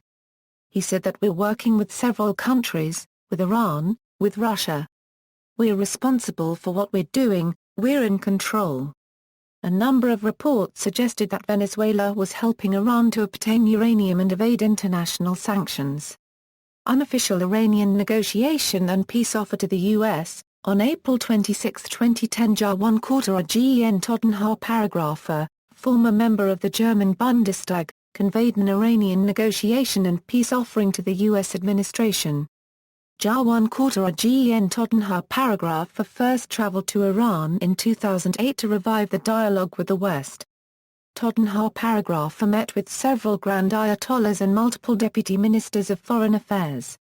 After several discussions with leading Iranian politicians, Jawan Quarter-Gen Totenhauer noted down the main points and asked an Iranian government official to coordinate it with the Iranian top leadership including Ali Khamenei.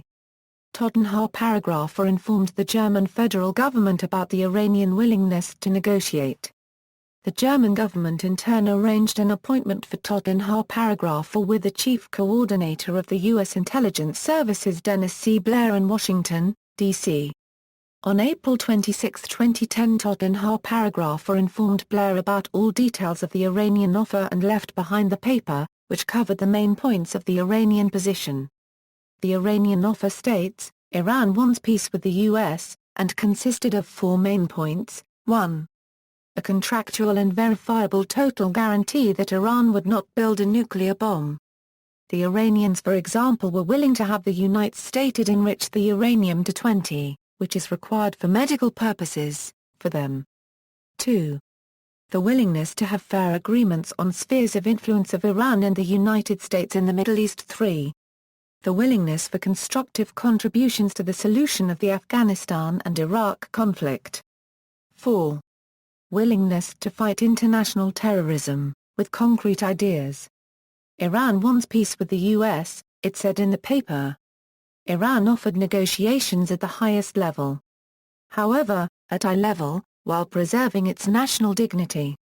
Iran declares itself to be a nuclear state. On February 9, 2010, according to government sources, Iran announced that it would produce uranium enriched to up to 20% to produce fuel for a research reactor used to produce medical radioisotopes, processing its existing stocks of 3.5% enriched uranium. 2 days later, during the celebrations in Tehran for the 31st anniversary of the 1979 Iranian Islamic Revolution, the Iranian President Mahmoud Ahmadinejad announced that Iran was now a nuclear state. IAEA officials confirmed it has enriched uranium up to 19.8%. Responding to criticism, President Ahmadinejad said, "Why do they think that 20% is such a big deal? Right now in Natanz we have the capability to enrich at over 20% and at over 80%, but because we don't need it, we won't do it." He added, "If we wanted to manufacture a bomb, we would announce it." On the same day as the president's announcement, Ali Akbar Saleh, head of the Atomic Energy Organization of Iran, told Reuters that their 20% enrichment production was going very well, adding, "There is no limit on enrichment. We can enrich up to 100% A. But we never had the intention and we do not have the intention to do so, unless we need." He maintained that the 20% production was for a Tehran medical reactor, and as such would be limited to around 1.5 kg per month. Tehran Nuclear Declaration. U.S. President Obama reportedly sent a letter dated April 20, 2010 to President Lula of Brazil, in which he outlined a proposal of fuel swap. While expressing skepticism that the Iranians would now be willing to accept such a deal, having provided no credible explanation for the previous deal's rejection, President Obama wrote, "For us, Iran a unregistered trademark S agreement to transfer 1,200 kg of Iran a unregistered trademark S low-enriched uranium out of the country would build confidence and reduce regional tensions by substantially reducing Iran a unregistered trademark SL EU stockpile." Turkish Prime Minister Recep Tayyip Erdogan received a similar letter. A senior U.S. official told The Washington Post that the letter was a response to Iran's desire to ship out its uranium piecemeal, rather than in a single batch, and that during multiple conversations U.S. officials made clear that Iran should also cease 20% enrichment. However, the official stated there was no president-to-president letter laying out those broader concerns. On May 17, 2010, Iran, Brazil, and Turkey issued a joint declaration in which Iran agreed to send low-enriched uranium to Turkey in return for enriched fuel for a research reactor. Iran reported the joint declaration to the IAEA on May 24, 2010, asking it to inform the Vienna Group, in order to conclude a written agreement and make contingent arrangements between Iran and the Vienna Group. The proposal was welcomed by Arab leaders and China. France's Prime Minister called the agreement a positive step toward resolving the Iran nuclear program dispute, if Iran were to cease uranium enrichment altogether. EU Foreign Policy Chief Catherine Ashton played down the agreement, saying it was a step in the right direction but did not go far enough and left questions unanswered. U.S. Secretary of State Hillary Clinton said the proposal had a number of deficiencies, including Iran's intention to continue enriching uranium to high levels. Meanwhile, the United States was also pursuing other action to address the situation in Iran, in the case that the more diplomatic method not produce a satisfactory deal, and on May 18, 2010, announced a draft accord among UN Permanent Security Council members for additional sanctions on Iran, designed to pressure it to end its nuclear enrichment program. Turkey and Brazil criticized the sanctions proposal. Davutoglu said that the swap agreement showed Iran's clear political will toward engagement on the nuclear issue. Brazil's foreign minister also expressed frustration with the U.S. stance, saying of Brazil's vote against the sanctions resolution, we could not have voted in any different way except against early analysis from the BBC stated the swap deal could have been an effort by President Mahmoud Ahmadinejad to deflect pressure for fresh sanctions, and that Iran watchers are already criticizing Washington for moving the goalposts. Iran's atomic energy chief said the agreement left world powers no reason to continue to pressure Iran regarding its nuclear program. Iran also described the agreement as a major boost to trilateral relations with Brazil and Turkey, and Supreme Leader of Iran Ayatollah Ali Khamenei criticized the continuing call for sanctions, stating that the domineering powers headed by America are unhappy with cooperation between independent countries. Mohammad El-Baradei, former Director General of the International Atomic Energy Agency, wrote that the only way to resolve the Iranian issue is to build trust. Moving 1,200, half, or at least more than half of the Iranian nuclear material out of Iran is a confidence-building measure would defuse the crisis and enable the US and the West to gain the space to negotiate. I hope that it would be perceived as a win-win situation. If we see what I have been observing in the last couple of days that it is an empty dressing, I think it is a wrong approach. We lost 6 years of failed policy frankly vis-à-vis Iran. And it's about time now to understand that the Iranian issue is not going to be resolved except, until and unless we sit with the Iranians and try to find a fair and equitable solution. If this deal is followed up with a broader engagement of the IAEA and the international community, it can be a positive step to a negotiated settlement, UN Secretary-General Ban Ki-moon said. Attacks on Iranian nuclear scientists. In a January 2012 article in Salon magazine, Glenn Greenwald noted the killing of at least 5 Iranian nuclear scientists during 2010 and 2011, by unknown attackers, with no apparent outcry in the Western media. According to Iran, and privately confirmed by unnamed U.S. government officials, the attacks on the nuclear scientists and facilities are being carried out by an Iranian dissident group called the People's Mujahideen of Iran. According to the officials, the group is financed, trained, and armed by Mossad. Laptop and research and development in nuclear weapons. The continuing controversy over Iran's nuclear program revolves in part around allegations of nuclear studies by Iran with possible military applications until 2003, when, according to the 2007 National Intelligence Estimate, the program was ended. The allegations, which include claims that Iran had engaged in high explosives testing, sought to manufacture green salt, UF-4, and to design a nuclear-capable missile warhead, were based on information obtained from a laptop computer which was allegedly retrieved from Iran in 2004. The U.S. presented some of the alleged contents of the laptop in 2005 to an audience of international diplomats, though the laptop and the full documents contained in it have yet to be given to the IAEA for independent verification. According to the New York Times, on August 21, 2007, Iran and the IAEA finalized an agreement, titled Understandings of the Islamic Republic of Iran and the IAEA on the modalities of resolution of the outstanding issues, that listed outstanding issues regarding Iran's nuclear program and set out a timetable to resolve each issue in order. These unresolved issues included the status of Iran's uranium mine at Gchine, allegations of experiments with plutonium and uranium metal, and the use of polonium-210.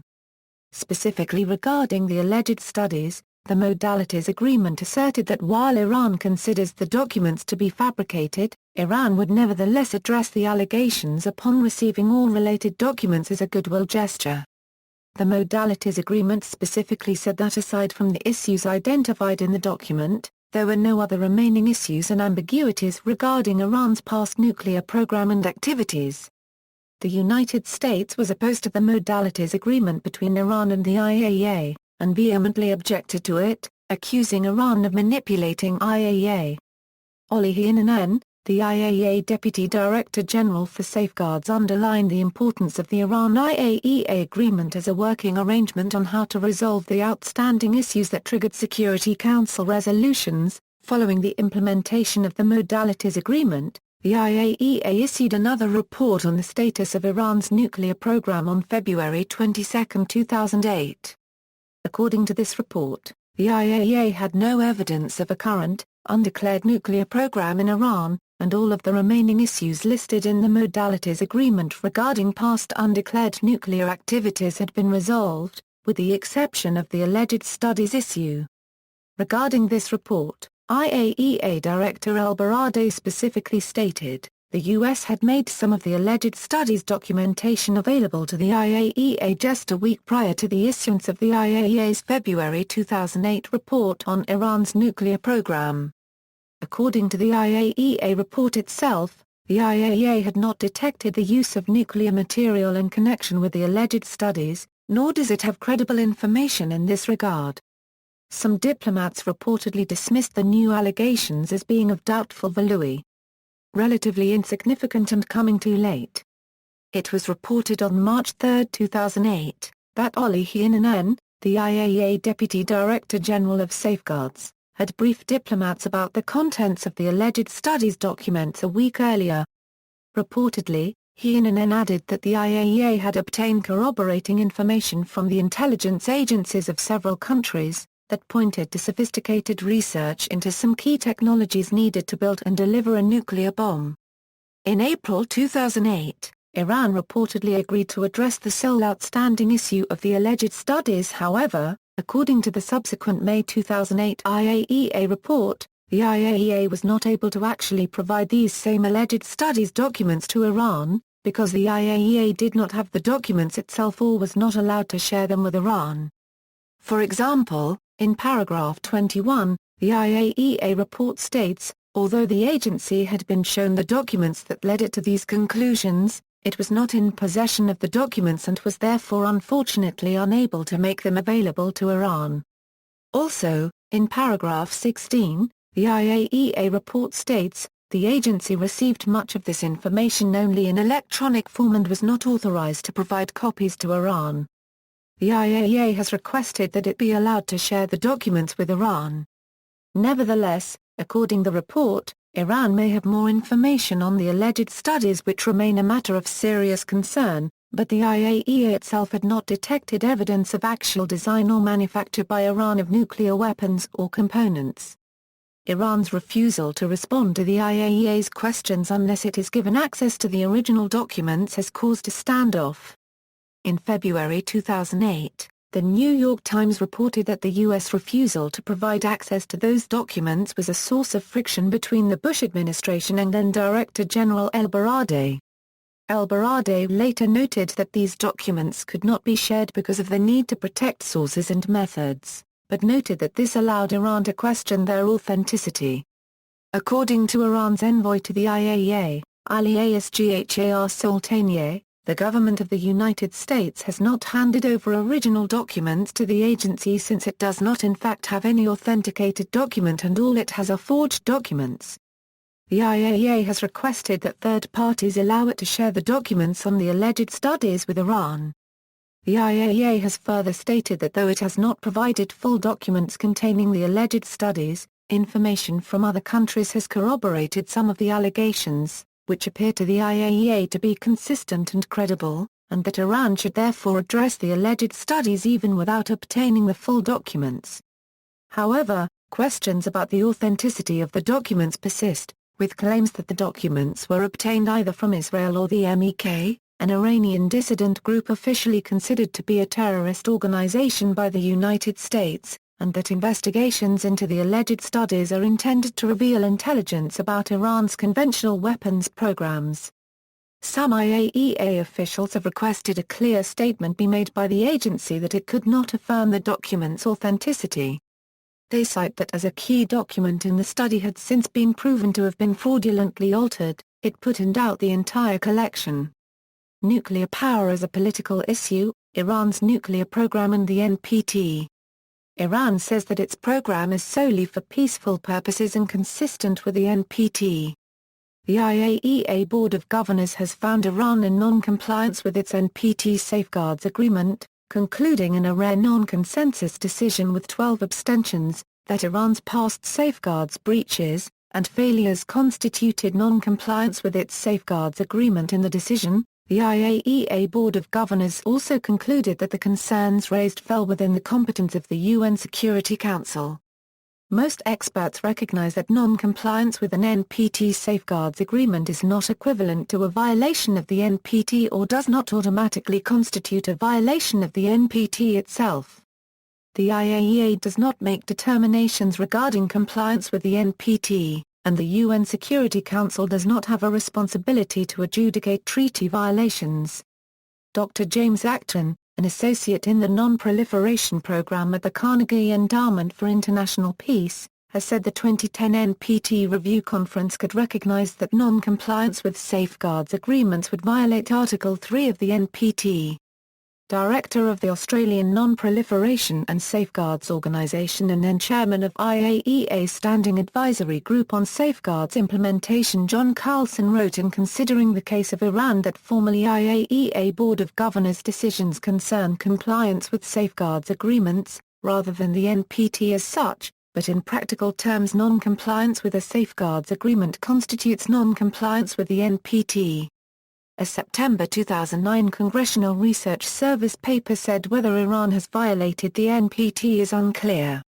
A 2005 U.S. State Department report on compliance with arms control and non-proliferation agreements concluded, based on its analysis of the facts and the relevant international laws, that Iran's extensive failures to make required reports to the IAEA made clear that Iran has violated Article 3 of the NPT and its IAEA Safeguards Agreement.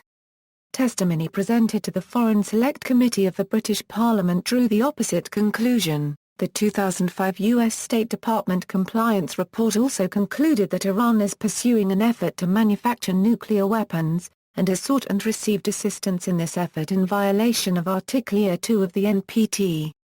The November 2007 United States National Intelligence Estimate asserted that Tehran halted a nuclear weapons program in fall 2003, but that Iran at a minimum is keeping open the option to develop nuclear weapon.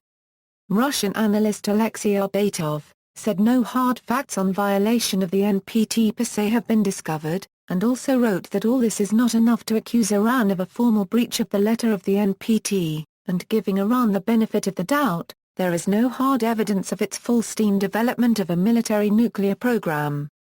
NPT Article 4 recognizes the right of states to research, develop and use nuclear energy for peaceful purposes, but only in conformity with their nuclear non-proliferation obligations under Article I and II of the NPT.